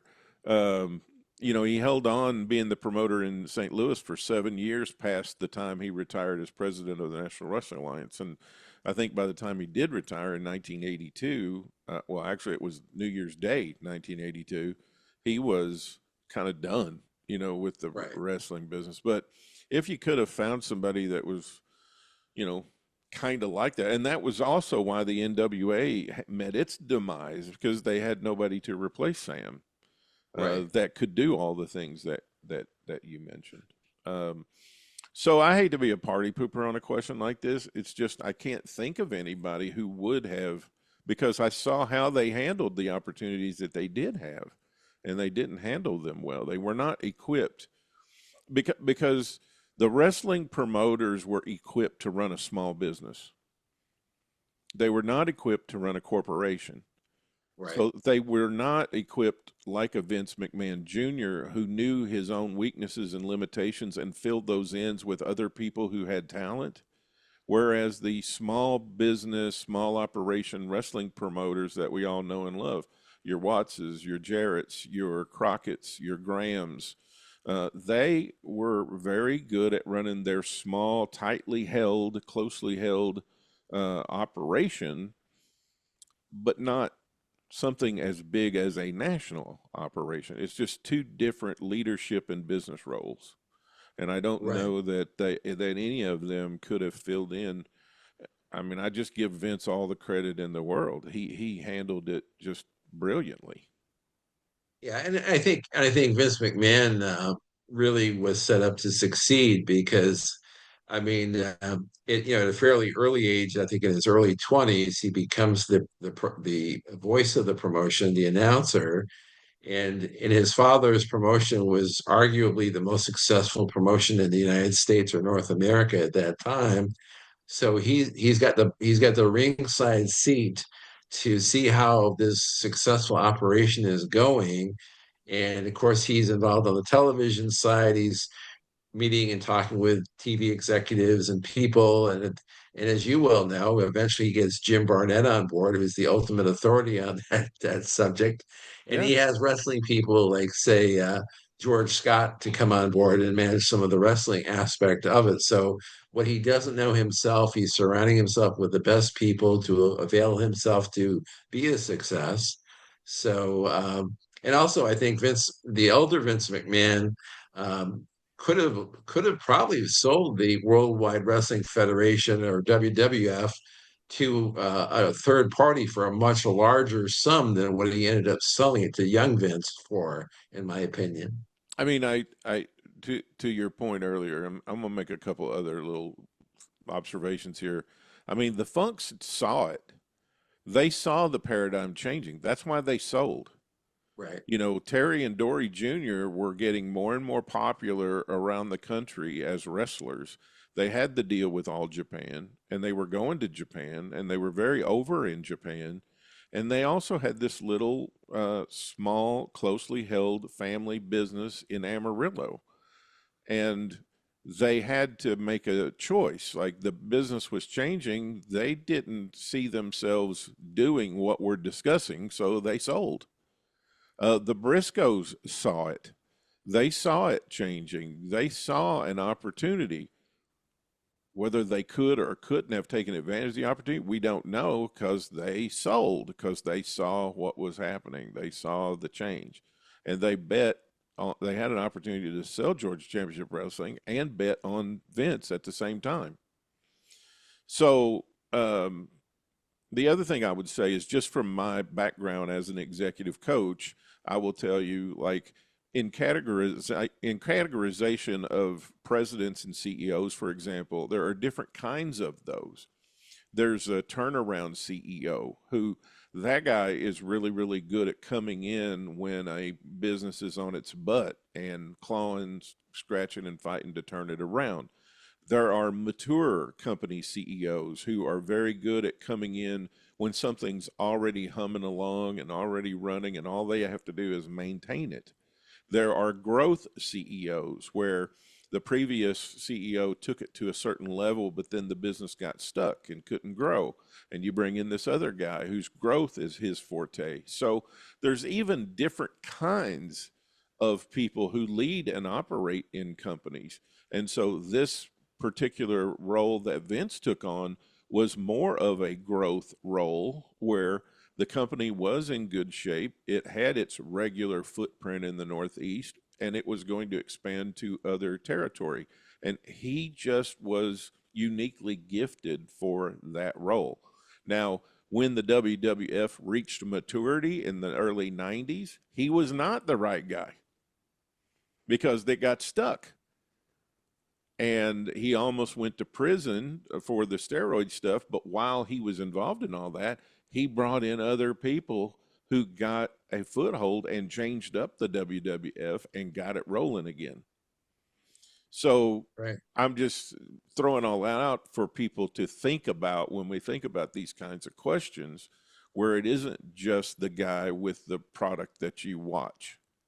It's other talents that are behind the scenes. It's financial savvy, it's vision, it's business sense, it's strategy sense. All of those things would have to be present in a person for them to make the same kind of leap into a different paradigm like Vince did. Does any of that make sense?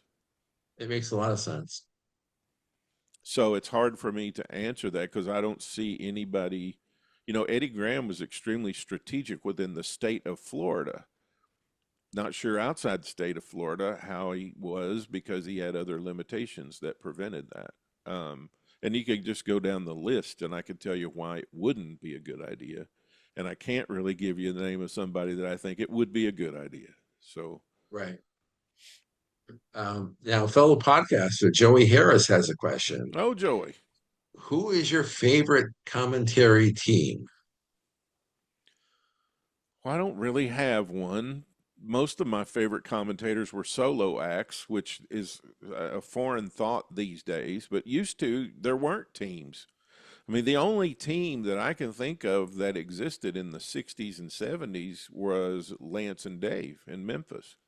Right. Most everybody else were singular commentators that did the show alone, or they might have had somebody from time to time come in. But as far as a paradigm shifting team, I'd have to say Gordon and Roddy Piper. Right.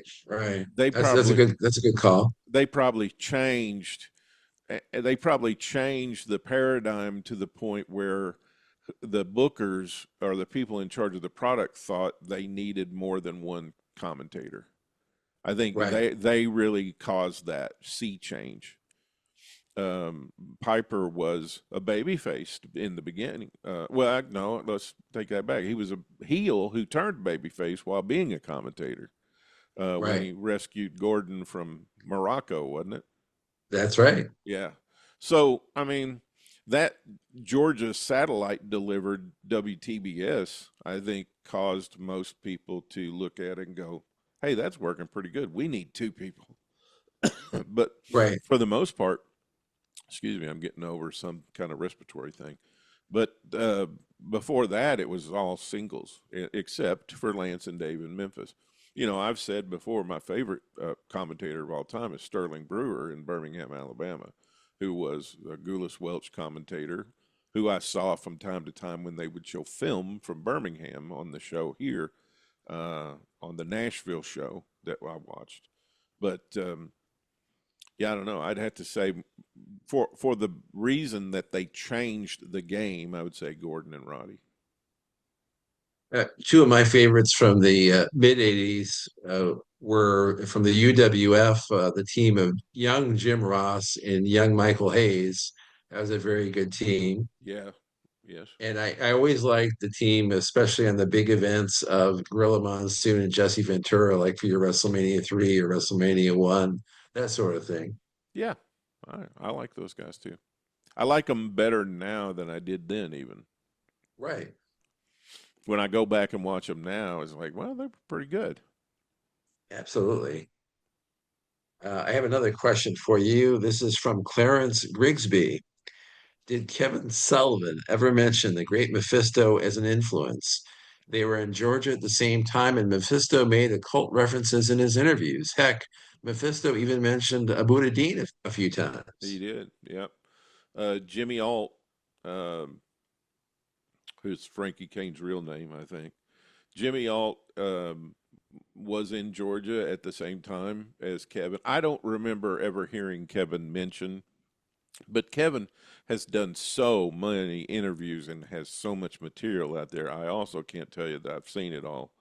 Um, his whole Prince of Darkness, Army of Darkness thing in Florida could possibly be attributed. I mean, so many guys in the wrestling business take little things from other guys when they put in their gimmick together, right? And it's possible that Kevin saw that while they were both in Georgia. I don't remember ever hearing Kevin say it outright, but it's possible he could have. Russ Styles has a couple of questions. I His will first also one's can I also say I recently heard the Outdated Wrestling Hour with you and Bob Smith talking about Frankie and about the Great Mephisto being highly underrated, and I couldn't agree more. yeah, yeah. It was so bizarre. We taped that episode, and this was going back a few months. And the following day, we got the news that he had passed away, and that just tore me up. And when Bob said he had actually won, like I believe the 1974 most hated wrestler in the After magazines, that blew me away because he was never really given a huge role on the major stage or the major promotions, but apparently he was important enough to get that award, which is really saying something. Yeah, yeah, and I've mentioned it many times, but his two autobiography books from the time he was a kid on the streets of Columbus, Ohio, up through working in the smokers and being a boxer and revealing the whole boxing is a work just like wrestling. I mean, I learned so much about the business reading those two books, and I cannot thank Scott Teal enough for being persistent and sitting down and recording all those interviews with Frankie Kane and putting out those two books because they are fabulous resources for every wrestling fan. And Frankie Kane lived quite an amazing life and contributed so much to the business. I'm glad we're keeping his name out there. And for those that don't know, crowbarpress.com is where you can get any of the Scott Teal books, and that's where most of the best wrestling books are available from. So check that out. I've got about 7 books stacked up now to read that have come out in the last few weeks, many by my friends. I'm going to talk about one of them here in a few minutes, but I keep the 2 Frankie Kane books by my little reading stand where I go. I don't like going to bed after watching TV or looking at a screen or something like that. I like to look at regular pages or something at least 30 or 45 minutes before I go to bed. And invariably, 1 or 2 nights a week, I'll pick up one of those Frankie Kane books and just start reading anywhere. It doesn't matter where. And just, they are just really, really good. And my books look like I've taken the Frankie Kane college course or something with all the bookmarks in them. I definitely have to go back to Crowbar Press and find those. But I have a couple of questions for you from Russ Styles. The first one says, Stites, I "What think. Russ Stites. Styles? I'm sorry, Stites, I think. Stites. I'm sorry, I'm reading it right." Hey, Russ. He says, "What was your favorite venue seeing pro wrestling?" Well, growing up here in Western Kentucky, we always went to the National Guard Armory That's where we saw, well, years ago, it was the Sports Arena in downtown on Kentucky Boulevard. I just barely have the faintest memory of going there in the 70s and seeing wrestling. We would go to the National Guard Armory in Paducah for the ICW shows. So I got super fond memories of that. We went to the Coliseum in Evansville, Indiana to see the Tennessee. Before it was Gulas Welch, then it became Jarrett. So many great cards there. Now, I will tell you the greatest card I ever saw in the best venue was a card that took place 40 years ago today, July 26, 1986, at the Greensboro Coliseum. And it was the night Dusty beat Flair for the World Heavyweight Championship. And Part of the Great American Bash. it was, and Greensboro was like a holy thing to me as a wrestling fan, not living there, but hearing about it and reading about it and all of that. And so I went to 3 cards in the July of 1986. I went to the Memphis Bash and the Liberty Bowl. I was one of the 1,300 people that were there. And I went to Charlotte for the stadium show, and I went to Greensboro because I had a sneaking suspicion that the title would probably change hands there because it was about the blow-off. I mean, people talk about the length of the Dusty and Flair feud, and a lot of it has to do with the fact that they wrestled several times from the time Flair got that. Well, Flair beat Dusty in '81. That's kind of where it started. And they had some matches from '81 to '85 when they were both in Jim Crockett. That's when they really turned it on. But from like September of 1985 to July of 1986 is about how long that feud lasted. Lasted about 10 months, which a lot of people say, oh, it went on and it went on and went on. It went on about 10 months. And the Greensboro match, where Flair small package or Rhodes small package Flair for the title, was the blow off. You know, that was the blow off of the Bash Tour. It was the blow off of the Rhodes and Flair feud. And I was so happy as a fan to see a different world champion than Flair. I knew Dusty wasn't going to hold it long, but I figured, okay, when Dusty gets it back, we're going to shift gears and go into something, you know, really, really different. But let me just talk about that card, Steve, for a second.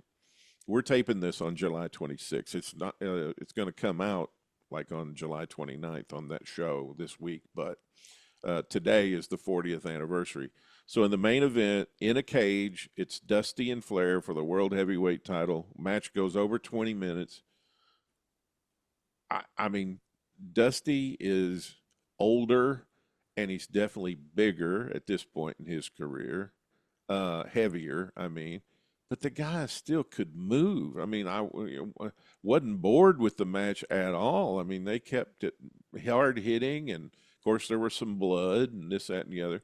The semi-main event, which I'd seen some variations earlier in the month of the Jim Cornette Midnight Express against the Road Warriors and Baby Doll in a cage, was the semi-main event. And then the match before that, so 2 matches down from the top, was the best of 7 series, was Nikita Koloff had a 3-0 lead over Magnum TA when they went into this match in Greensboro. I can't tell you how electric the building was that night when that match got in the ring. And people were stunned that Nikita had a 3-0 lead in the best of 7. And that's the book I was going to mention, by the way. There's a new book on the best of 7 series, Nikita Koloff and Magnum TA for the U.S. title. I had him on the show here a few weeks ago. And this is written and told to my friend Bill Murdoch, who sent me a nice little note on the inside up here. And he actually sent the book to me through a friend at Waterloo, Iowa. So thank you, Bill. I will get this read. But I was there 40 years ago today, July 26th, and I would say that was probably the most exciting wrestling card and the most exciting environment fan-wise that I ever attended. Greensboro Coliseum. So from what you just said, I can tell that you were already a smart fan at that time, definitely a discerning fan. Well, I was But getting was the there? Observer. Oh, you were okay. Yep. But was part of you hoping, as a fan, were you hoping that Dusty would have a long run with the title? Uh, no, I don't think I was expecting it because everything was lined up for Magnum. Right. And I knew Magnum was going to get it at some point. I mean, you could just tell by the push that he had gotten since he got there. And it would only make sense. And it was one of those it was one of those things that looking back, I remember thinking it at the time, but looking back, it's so clear that there were so many false starts on Flair giving up the title. First, it was going to be David Von Erich. Then it was going to be Barry Windham, who quit and went to the WWF. Well, the guy who's in the role that would have been Wyndham's is Magnum. So the young, heroic babyface just under Dusty, that was going to be Barry Windham's role. And I knew Dusty was the booker. I mean, I knew that at the time by reading the Observer or whatever. And you could just see his future plans lined out. And now looking back on it, the way 87 ended up and the way 88 ended up, when Magnum had his car accident in October of 86, it just screwed the plan. And so from October 86 on, it's Dusty trying to keep the same plan together with different people. And Right. it just, it didn't, I mean, 86, 87 carried over somewhat, but then by the fall of 87, it was discombobulated. Right. But two other matches. I mean, I told Jimmy Garvin when he was on the show that I was at 3 of the Wahoo McDaniel Jimmy Garvin, and this night was one of them Indian strap matches. And man, listen, I was what you call a smart fan, but when I got in my seat at ringside for this card, I was a wrestling fan. And do you ever remember watching All in the Family? Oh, of course, all the time. Archie Bunker. There was, and this describes me as a fan, I think, and it describes most of like what pro wrestling is all about. Archie Bunker's watching wrestling on television. And I can't remember who came in and said to him when he goes, "You watching that wrestling?" And Archie goes, "Yeah, I like it." And the guy goes, "Well, those two guys know who's going to win." And Archie goes, "Yeah, but I don't." I mean, that's pro wrestling. It doesn't matter that it's predetermined. It doesn't matter if the two guys in the ring know who's going to win. It's the excitement of a fan not knowing everything, not being able to figure out exactly what the finish is or exactly who's going to win. That's what makes it wrestling. And so when I'm in there watching Wahoo McDaniel beat the tar out of Jimmy Garvin with the Indian strap, I'm not sitting there going, "They're working." I mean, that's not in my head at the time when I'm sitting in my seat. And there's, 10, 11,000 people, maybe more like 15 or 16,000 people in that Coliseum going nuts. And we're only 3 matches in the card. And McDaniel is chasing Precious around the ring, and he's barely missing her, and that strap is wrapping around the ring post, and you can hear it crack and all. And then he goes back and takes a crack over Jimmy Garvin in the corner, and you can see the whelps rising up on Jimmy Garvin's back. Are you kidding me? I mean, I'm not sitting there going, "Oh, these guys are working pretty good." I mean, how many stars would I give this match? I'm not thinking that. I'm not thinking that, Steve. Does that make sense? It makes perfect sense. And I'm just like you. If I'm there watching the matches and I get caught up in it, I'm believing it. Definitely. I mean, you got Manny Fernandez and Baron von Raschke in a loaded glove on a pole match. That's pretty good. But then you got Wahoo and Jimmy Garvin in an Indian strap match. You got Tully Blanchard and Ron Garvin in a taped fist match. You got Ole and Arn Anderson versus the Rock and Roll Express. You got a hair versus hair match, Paul Jones and Jimmy Valiant, and Jimmy got his hair shaved that night.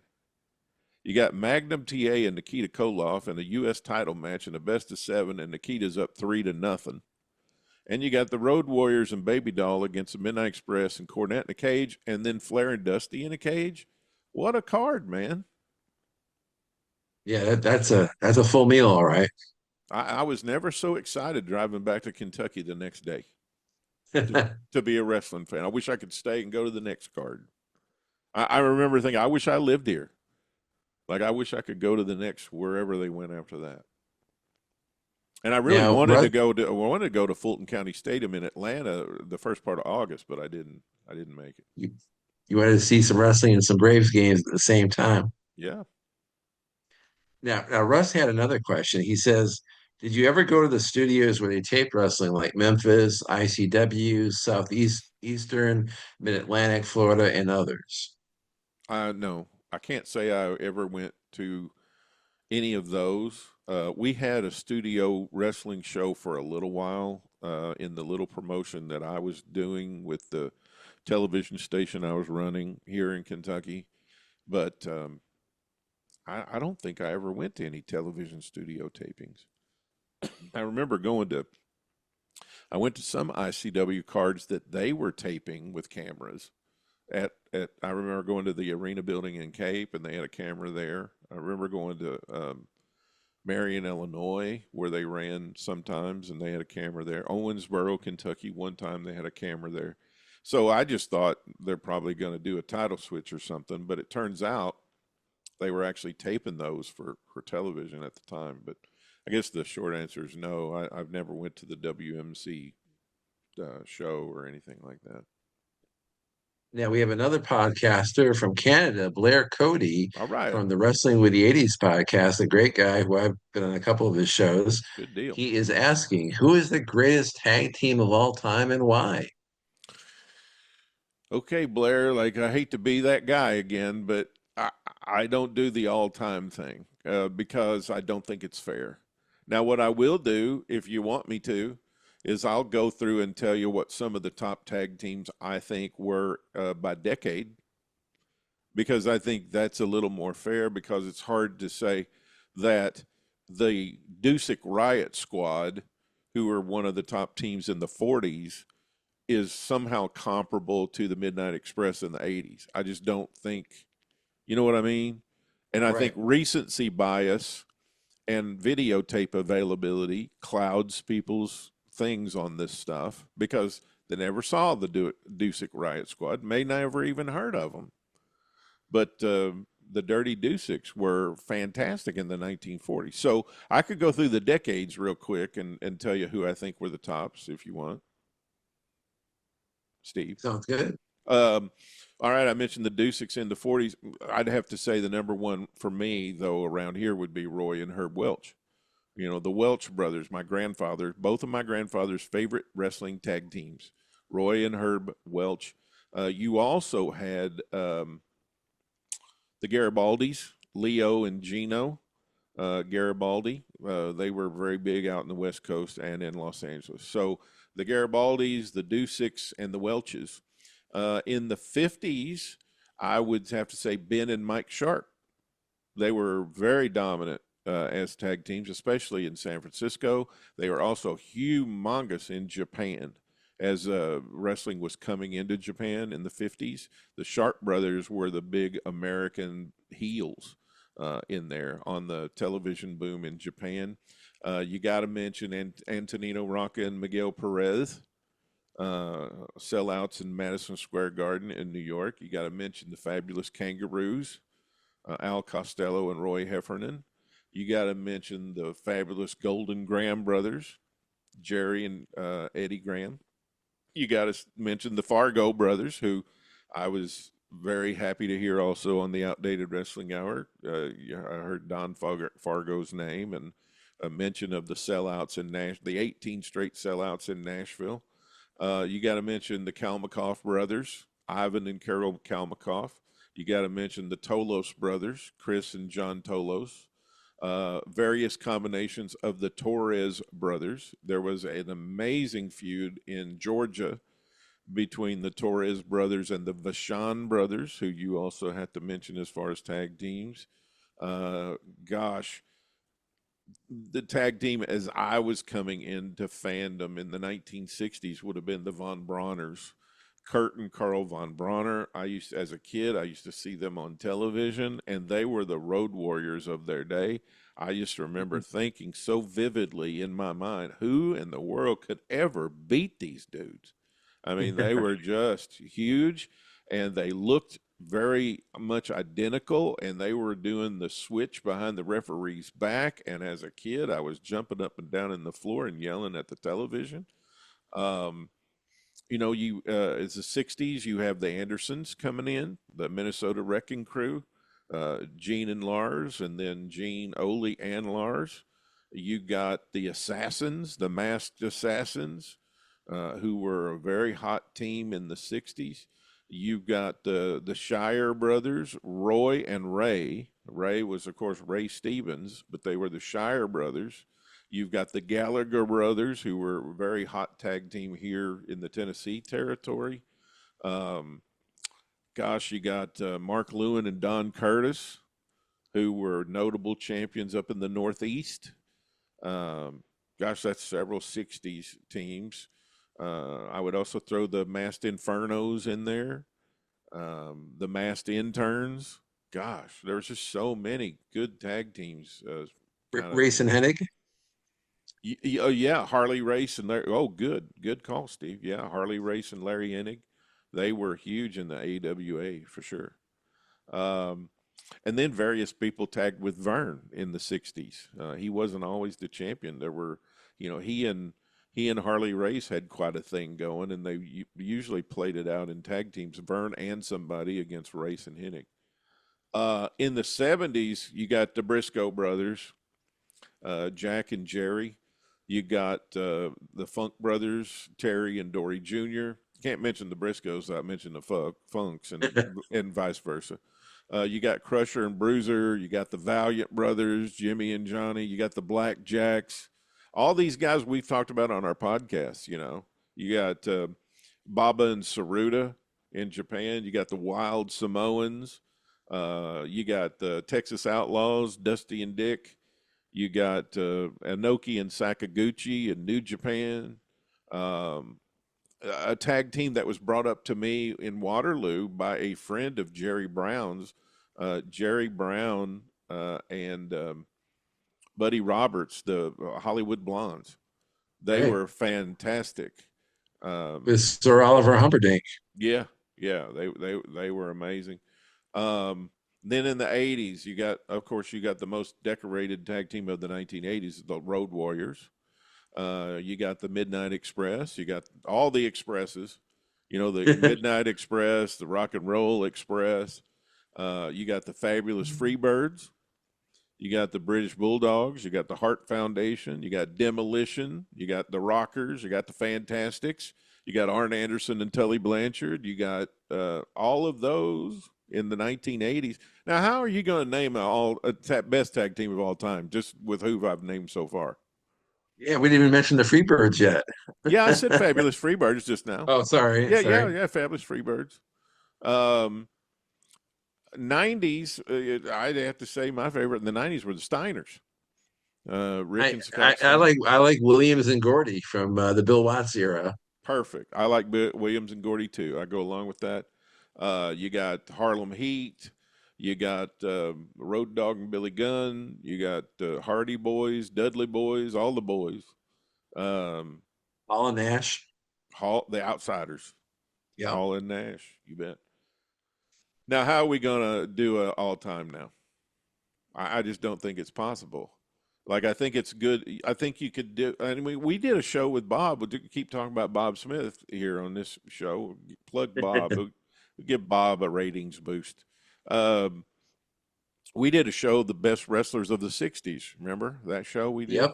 Yeah, that was a good one. Yeah, and so I'm a big believer in narrowing it down like that and do a Mount Rushmore of the 40s and a Mount Rushmore of the 50s and a Mount Rushmore of the 60s. I just think videotape availability is clouds bias, and so does recency bias. Whoever you've watched recently becomes like what you think.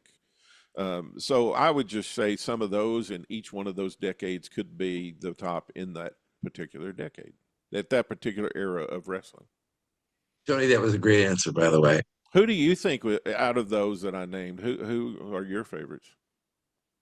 From listening to Jim Cornette twice a week, every week, Jim Cornette and the Midnight Express would be high on my list. But I would give credit to a team like the Kangaroos because they really lasted a long, long time. They really lasted about 3 decades or parts of 3 decades in different incarnations, like some teams do. But they were really over, like you said, in the late 50s and the early 60s. They were majorly over. So Shout I'm glad that we gave them a shout out. shout out to Corey Santos, who brought me. I had posted on Facebook that I was looking for this fold out poster of the Kangaroos.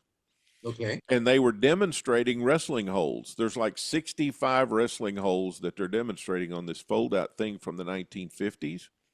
Uh-huh. Corey Santos brought one to me at Waterloo and gave it to me. I don't have it How handy nice. here. I've got it in a I've got it in a plastic thing because it's old, but it's going to be framed and probably you'll see it back here in the background. I got so many things back here, I might have to have a bigger wall. But thank you, Corey, for bringing that to me. And that I love that Kangaroos fold out. That's wonderful. Very nice. I like I like the kangaroo suggestion. Now we have another Canadian here, a very well-known Canadian historian, Wes Maidment, is asking, Tony, who are your favorite wrestlers that you never saw live?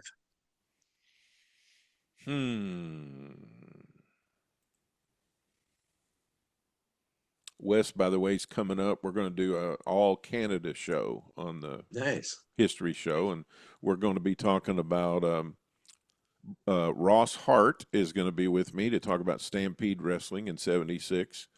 Steve Verrier is going to talk about Vancouver '76, and then Wes is covering Ontario '76. So we got that coming up soon. So I'll give Wes a shout out and some credit. Gosh, I look Steve, forward to that. I'm thinking this question has me a little. Well, I would. One guy I never saw live, but always wanted to is Cyclone Negro. Awesome.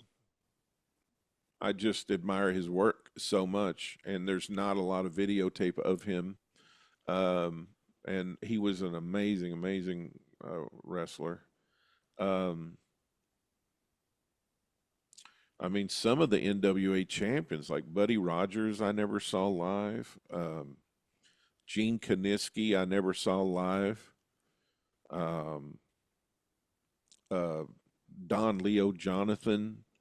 I don't think I ever saw Fritz von Erich live. But a lot of those wrestlers in that 65 to 75 time frame, Dory Funk, Right. Dory Funk Sr., Eddie Graham. There's a whole bunch of those guys in there that they're right on the edge of the video, and you can see some of them on video, but I never saw them live. So Right. some of those guys. Sure. A lot of those tag teams that we just went through, we could put them in there. I never saw a lot of them live. I wish I could have. Mhm. I did see some fabulous wrestling live, but those are some people I never saw that I wish I would have been able to. Delbert Prince is asking us, what was your favorite WrestleMania? Good old Delbert. He's a big fan of our show. He likes what we do here. What was he? What did he say again? What was his question? What was your favorite WrestleMania?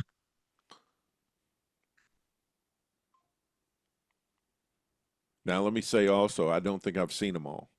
And even if I have, I don't remember them. I guess the first one. Okay.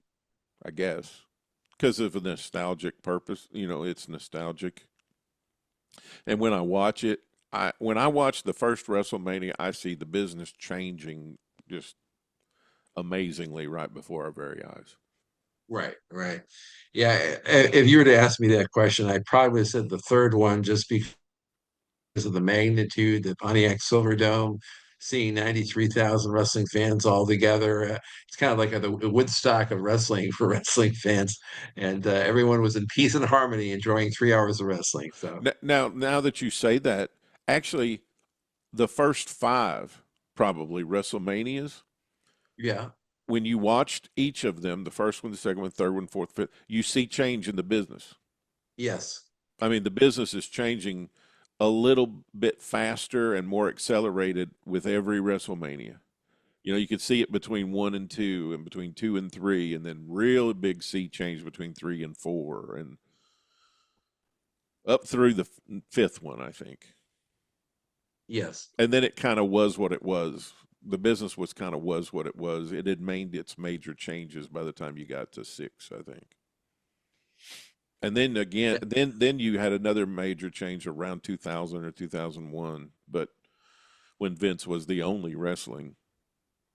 That's right. But the first five, I think, are really special. Right. Now, the next question comes from Evan Ginsberg, a very well-known wrestling historian, and he is asking, are any of the following WWF undercard guys still alive? And because I'm kind of more of a WWF expert than Tony is, tried Absolutely. I tried to research this for Evan and for you, Tony. He asked about Moose Monroe, Pinky Larson, Joe Turco, Lee Wong. I did try to spend like almost an hour online this morning trying to get answer this question. I don't really have any definitive dates of their passing or if any of them are alive. If you were to ask me to put my money on one of them being alive, Moose Monroe, I would say might be alive just because he seems to be the youngest one on the list. But all the others, I believe, have passed away. I don't have any factual information to confirm it, but it's been a long time for these gentlemen, and I don't think, other than Moose Monroe, I would say they've all passed away. I think Moose has passed away. Okay. I got a date of September 2016 for him. Okay. Very good. He was 81, and it's on his Wikipedia page. Oh, nice. Pinky Larson, I couldn't find anything on him. He kind of worked as a corner man with Superstar Billy, didn't he? Pinky Larson. That's what's been reported as seeing. Basically, he was a guy that was kind of like part of the ring crew, Yeah. and I guess he knew enough to wrestle and be like a fill-in when they needed one. And actually, Danny Davis, the infamous heel referee, Danny Davis from the mid '80s, he kind of started that way as part of the ring crew, and then he became the manager of the ring crew. But he later became a referee and then eventually a wrestler. But yeah, Pinky Larson was more or less just a ring crew guy who was a once in a while fill-in. So he wasn't like Bundini. He wasn't over there giving Superstar all the rhymes and stuff. Not really. No. Okay. All right. Okay. Well, Joe Turco is possibly alive. I couldn't find anything on him. Lee Wong, I couldn't find anything on either. So, I mean, Lee Wong's pretty obscure. I don't know. Evan, I'm going to give another little plug here. There's a show out there on YouTube. They made that show available with you and Evan having your debate, didn't they? Yes, yeah, that's one of Blair Cody's podcast, Yeah. Wrestling with the '80s. So Evan and I had a debate, basically talking about did Vince McMahon ruin wrestling or not. I kind of defended Vince. Evan kind of went in the other direction. But it was just a nice congenial talk between two longtime fans, and I thought it came out okay. It did. It was excellent. But I'll be honest with you, I got my dinner all ready and I got it sitting out there on the table and I sat down to tune in to watch, Ali and Frazier, and it just didn't quite play out like that. You guys were nice to each other. So Yeah, yeah. Well, he's a very nice guy, and I'm not a guy that wants to fight anybody. So I'm sorry if I let you down from that aspect of it. But I'm just kidding, Evan, really. I mean, I like Evan a lot. He's a nice fellow. very knowledgeable fellow. All right, what else we got? Anything else? We have a few left. We have Jens Genki is asking, or Gerke, I'm sorry. Here's a what if question. I know you don't really like these, Tony. What if I Bill just don't think Watts? I'm very good at answering them. You're selling yourself short. What if Bill Watts had bought JCP, the national TV, and probably working Ted Turner into financial, the UWF could probably work on a head-to-head fight. So I guess basically he's saying if Bill Watts had bought the Jim Crockett Promotions, could the UWF have put on a better fight than Jim Crockett did with the WWF in the mid to late 80s? Possibly, but again, Watts wasn't in the game like he was before. He had had a religious conversion about a year and a half before he sold the company. He was much more interested in that than wrestling. As a matter of fact, he thought wrestling had contributed to a lot of the low points in his life, and he just kind of wanted to get out of it. And he was, like I said, he was in multi-level marketing and doing other things. Um, if you're asking me about the Bill Watts of 1975 or 76 going into the 80s, that Bill Watts, yes. But the Bill Watts in 1987, he was done with it. I mean, even if you watch some of the I was in a conversation with somebody, and I can't remember who was in the conversation, but they were talking about some of the booking in UWF in late '86, and I'm like, yeah, I mean, Bill was overseeing it, but he was not even in the game. I mean, he wasn't. He let things go by that the old Bill Watts would never have allowed on television with some of that stuff that just didn't make any sense. Um, but I mean, there's no doubt. I mean, Bill Watts could have been a great wrestling executive, perhaps, as long as he's heads in the game and he's enjoying what he's doing.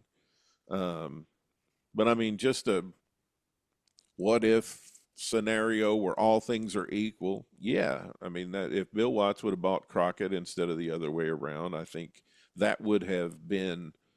I think that would have been interesting, but I always think about a guy's downside. Watt's downside was that he always went back to big guys when he was left to his own devices without an additional booker. Right. Right. And so that's what Vince was doing. So I don't think if Bill would have been the competitor and Bill would have gone back to his old habits, then we would have just seen big guys on both promotions. And I think it I think what would have worked better would have been action and smaller guys, that's not usually where Bill goes. Right. So even from a product standpoint, I'm not sure that it would have played out as well if Bill would have been in charge. Jimbo White is asking, Tony, are wrestlers for WWE and AEW eligible to join the Screen Actors Guild? I think anybody is, aren't they? I I mean, I I would think say, if you're a performer of any kind, can't you apply to join? I mean, I would probably say no, just from the sense that when all the wrestlers already be with the SAG and have insurance and stuff, if it was that easy, I think they all would have done it by now. But I guess it probably isn't that simple. Well, I mean, The Rock's a member, isn't he? I mean, all the movies that he does. I mean, to work in the movies, don't you kind of have to be a SAG-AFTRA person? Right. And I mean, guys like even like Jesse Ventura, who did The Predator, and he did some small roles in other movies. I mean, he did it, but Jimbo is asking, is any wrestler eligible? And I don't think it's that simple. I don't think a wrestler could just go to the Screen Actors Guild and say, "Hey, I wrestle on this show that airs on Tuesday night on this channel. Can I join the Screen Actors Guild?" I don't think they would let you in. Well, But if that's here's why I Mhm. say that. Here's why I say that. Terry Right. Funk said. Terry Funk said the reason he joined SAG-AFTRA was for health insurance. He wanted health insurance for his family. That's why he did it, and that's why he went and did some Hollywood stuff. So I just was by that, I just thought, okay, well, if you wanted to do that and you wanted to say, yes, I'm interested in having a career in movies and television, I could get in. So wouldn't any human being who said they were interested in doing that and also be a wrestler? Wouldn't they be able to get into SAG? I just don't know enough I just about it, think I guess. This is me I being just very think that naive. well, I just think that the wrestlers who did it, like a Terry Funk, for example, I think he was a wrestler first. Through Stallone, he did Paradise Alley, and then after Paradise Alley, I think is when he joined, or during the filming of that movie. And again, he remained an actor, did more wrestling too. But I think it was that particular movie that got him in the Screen Actors Guild. But I don't think you could just say like, "Hey, I'm wrestling on a show on Tuesday night, and I want to join the Screen Actors Guild because my show's on the air." But if you did say a commercial, or if you did a movie or a TV show, I could see then maybe they would let you in for that type of thing. I don't know. I I really I'm everything I say is speculation because I've never checked into joining it. I always just kind of thought I could. Um, I don't know. Good Yeah, question. Good question. I'm not 100%. I'm not 100% sure either. But Yeah. now Dennis Mitchell is asking, Tony, growing up at the wrestling matches, did you see fans trying to beat up wrestlers? Let's see. Yes. Yes, that's a yes. Yes. Uh, And and, I and saw and fans get beat up too. and he's got a second question here. Do you plan the UK wrestling territories? I don't know if he's trying to say about more wrestling in Kentucky than West Virginia. I'm not sure his second part of the question, but I think he's asking if I'm ever going to do a show on UK wrestling, okay, British wrestling, in other words. okay. I think is what he's trying to say. But yeah, I mean, territory crowds in the South, there was real heat there, man, and there wasn't anything between the fans and the ring. I mean, Right. I sat ringside for a lot of shows, and I usually sat in the third row. I don't know why, mostly because there were people that would come into the wrestling shows longer than me. And one of the things I was just telling somebody the other day, when you went to wrestling shows on a regular basis, you made friends with other people because they went all the time too. So you're doing something that you're both interested in. It's like being in a club almost. And I think that's why they were even called clubs years ago, because fans went there to see professional wrestling. And I saw all kinds of stuff happen between wrestlers and fans. I did not want to get in Ronnie Garvin's face, or Savage, which I saw Randy Savage go nuts many, many times on people who were at ringside. And I'm sitting there thinking to myself, this can't be a work like this. And I've seen these people sitting in these seats for weeks and weeks and weeks and years. So I know they're just fans. But gosh almighty, were they tore up and emotional and excited and wanting to get their hands on the heels and all of that. Now, I've heard stories about fans. Well, Bobby Simmons told me a story one time about a fan sitting in the city auditorium in Atlanta that were blowing straight pins through a straw. And he was hitting wrestlers with straight pins like a dart, a blow dart. Wow. And back in the 60s, um, I remember Freddie Blassie talking about in Atlanta that there was a guy there who was putting mustard oil in a water gun, and when the heels would come near them at ringside, he'd shoot them with mustard, and they'd get these big red blotches on their body and everything from this terrible um, skin problem because they got shot with mustard seed oil by the fan.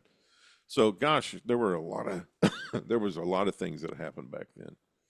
And when I think about it, I think about there is just no way you could run a wrestling show today. The insurance would be catastrophically high because of liability and all that, which back in that day, I don't know if they had to pay for insurance for those shows. I don't know what they did, but the fans were right there. I mean, and wrestlers walked right through fans. I mean, to and from the locker room. I that Greensboro show that I went to, I touched Dusty Rhodes when he came by going into the main event. I patted him on the back as he came down the aisle. I was just so into it. So yeah, I saw a lot of crazy stuff. Yeah, and I mean, for fans that don't know, back in those days, the security was almost nil at the wrestling matches, and the kind of stuff you'd see like at a car wash, like little pennants that looked like they were made out of rubber or paper, like multicolored pennants, would kind of give you the wrestlers a way to get to the ring and back, and maybe a cop would take them to the ring. And I remember one show I went to, I think it was. George Steele was teamed up with Captain Lou, and they were both heels at the time. And this one lady who was a really she looked like a kind of like a female moondog. She went up to Lou Albano and hit him with her purse, and it almost started a riot. They kind of ran back to the dressing room at that time, but it wasn't a violent time. It was a very kind of dangerous, scary time to be a wrestler, I would say. Ron Fuller told me a story, and I've heard him talk about it before, but we were just sitting and talking the other day at the Waterloo thing, and he was telling me the story about Harlan, Kentucky. It was either Harlan or Hazard, Kentucky, one of the two. I can't remember which one it was, but one of those where the guy shot. He had his gun, a rifle, and he shot at a guy in the wrestling matches. And the sheriff is in there as security, as you were talking about. And they went over and they said, "Hey, this guy just shot." And he goes, "Oh, that was just Frank. He's a good shot. If he'd have wanted to hit you, he would have." So, I mean, I don't know. Different time, man. A different A time. different time. Well, Tony, that's all we had for this week.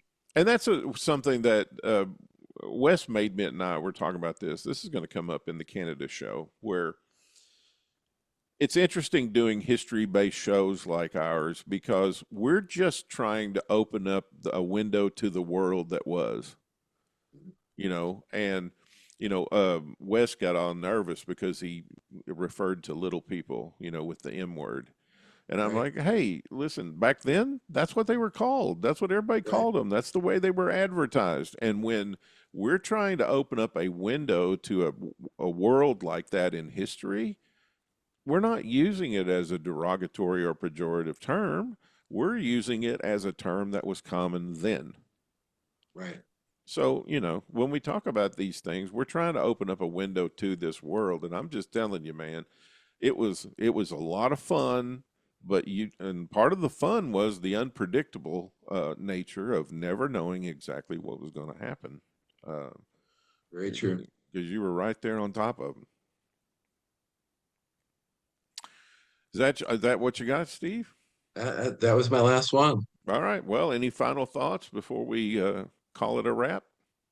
No, I really enjoyed this. I enjoyed doing it with you. It's just so nice to have this interactive part of the show. As I know, some of the people are just finding your show now and getting addicted to it, and they want to have a place to be able to come to and ask questions. And you've answered all the questions, so that's great. I don't know if I answer them the way they want me to answer them, but at least I try. I mean, and honestly, if I don't know, I'll just say I don't know. Sure. But thanks for coming by and thanks for wiping the slate clean. And when it fills up with some more questions, we'll come back and do another mailbag. I look forward to it. That'll be fun. By the way, if you want to submit a question for the show, you can do it in our Facebook group. There's always a post with the mailbag logo there for questions for mailbag. You can email me directly, TonyRichards4@gmail.com. You can ask them on our YouTube channel, Pro Wrestling Time Tunnel, or in our Substack channel, TonyRichards4.substack.com. Or you can do it on my X, Tony Richards 4. A lot of Tony Richards 4s out there. So thanks, Steve, and we'll be back with another segment coming soon. Thanks, Tony. Thanks for having me. Well, lots of great mailbag questions from all of you. Thank you so much for sending your questions in, posting them in our Facebook group, sending them in to me, TonyRichards4@gmail.com. And I really do appreciate all the wonderful questions and all the support from all our great viewers and listeners out there, the Pro Wrestling Time Tunnel History Show. And you know what I really appreciate? I really appreciate smelling fresh and clean because I use our sponsor, the Grizzly Up Soap Company. Whether you're sitting there soaking up all these old school wrestling stories, don't forget to actually smell like you belong in the territory. Grizzly Up Soap Company, the real deal family outfit from Hopkinsville, Kentucky, right here in Western Kentucky, cranking out small batch goat milk soaps that hit harder than a forearm smash. Whether you need oatmeal milk and honey to smooth things out, Kentucky bourbon, my personal favorite, for that that strong, no-nonsense scent, or a smooth Southern comfort to wind down after today's show. They got you covered. They've also got beard oils for those of you who have facial hair. I need to get some beard oil. And they got body butters if you want that full Grizzly upgrade. The rule is simple. If you're going to be a bear, be a grizzly and smell good while you do it. Shop online at grizzlyupsoapco.com or swing by the shop at 200 East 9th Street in Hopkinsville, Kentucky, or as we call it around here, Hoptown. Grizzly Up Soap Co. Clean up like a legend. All right. And thanks so much to our friends at Grizzly Up Soap Company for sponsoring our show every single week. Don't forget to subscribe to the Pro Wrestling Time Tunnel at our Substack. That is TonyRichards4.substack.com. And you can go over there, and it doesn't cost anything to subscribe. It's absolutely free. You'll get my daily territory history newsletter. It's called the Daily Chronicle, and you'll get birthdays for those wrestlers who have passed on and for those that are still with us. We do a rest in peace update for all the wrestlers who have passed on that date in pro wrestling history. We like to give them a little tribute and recognize their service for entertaining all of us for all of these decades. And usually there's a feature article that I write. On Sunday, I review a territory for 3 months, whatever 3 months we're in. So right now we're in third quarter of 2026. So I review third quarter, July, August, and September in 1976. And we just did the Dallas territory. We did the Florida territory. And we do a territory every single week on Sunday. That morning, you'll get your chronicle, and it'll have that update in it. On Monday, I write about the 7 stages of the territory era. And we are going back to 1956 this particular Monday. And so we'll go back and cover the month of August of 1946, 56, 66, 76, and 86. And it gives you an idea of how the territories were progressing through the decades, what was going on, what was happening to the business, and what was happening until finally you get to the disintegration stage where the territories go away.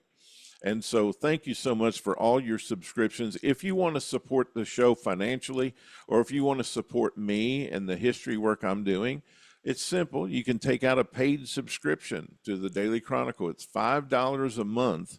Or if you want to save $10, you get an annual subscription. We just got several annual subscriptions that has come in the last couple of days, and I'm really, really appreciate it. That's $50. And you'll get 52 issues of the Daily Chronicle. You'll get my special extra content since you're a paid subscriber. You'll get the Family Tradition series. Right now, we're doing the Von Erich family. And you'll get my Evolution of Pro Wrestling series. And you'll get the 31 great announcers on television in the territory era. And tracking the world champions. So we will do a month of the world champion schedule throughout the years. We'll do all that for our premium paid subscribers, $5 a month or $50 a year. And believe me, it really helps in covering all our costs. And also it's an investment in preserving wrestling history. And I just want to thank you so much for those of you who do that. Okay, so thank you so much for watching and listening this week. We'll be back again next week with another great episode of the Pro Wrestling Time Tunnel History Show. Don't forget, we drop on Wednesday morning at 5 a.m. Central Time, at 6 a.m. Eastern Time, and love to have you back here every single week at the Pro Wrestling Time Tunnel History Show, coming to you from the Richards Ranch in Western Kentucky. I'm your host, Tony Richards, reminding you, if you want better neighbors, be a better neighbor. So long, everybody from the Bluegrass State. Thanks for tuning in to the Pro Wrestling Time Tunnel Podcast. Tune in for another great episode next week, interviewing wrestlers, referees, and media personalities that have made the sport of professional wrestling great. We'll release a new episode soon. Don't you dare miss it.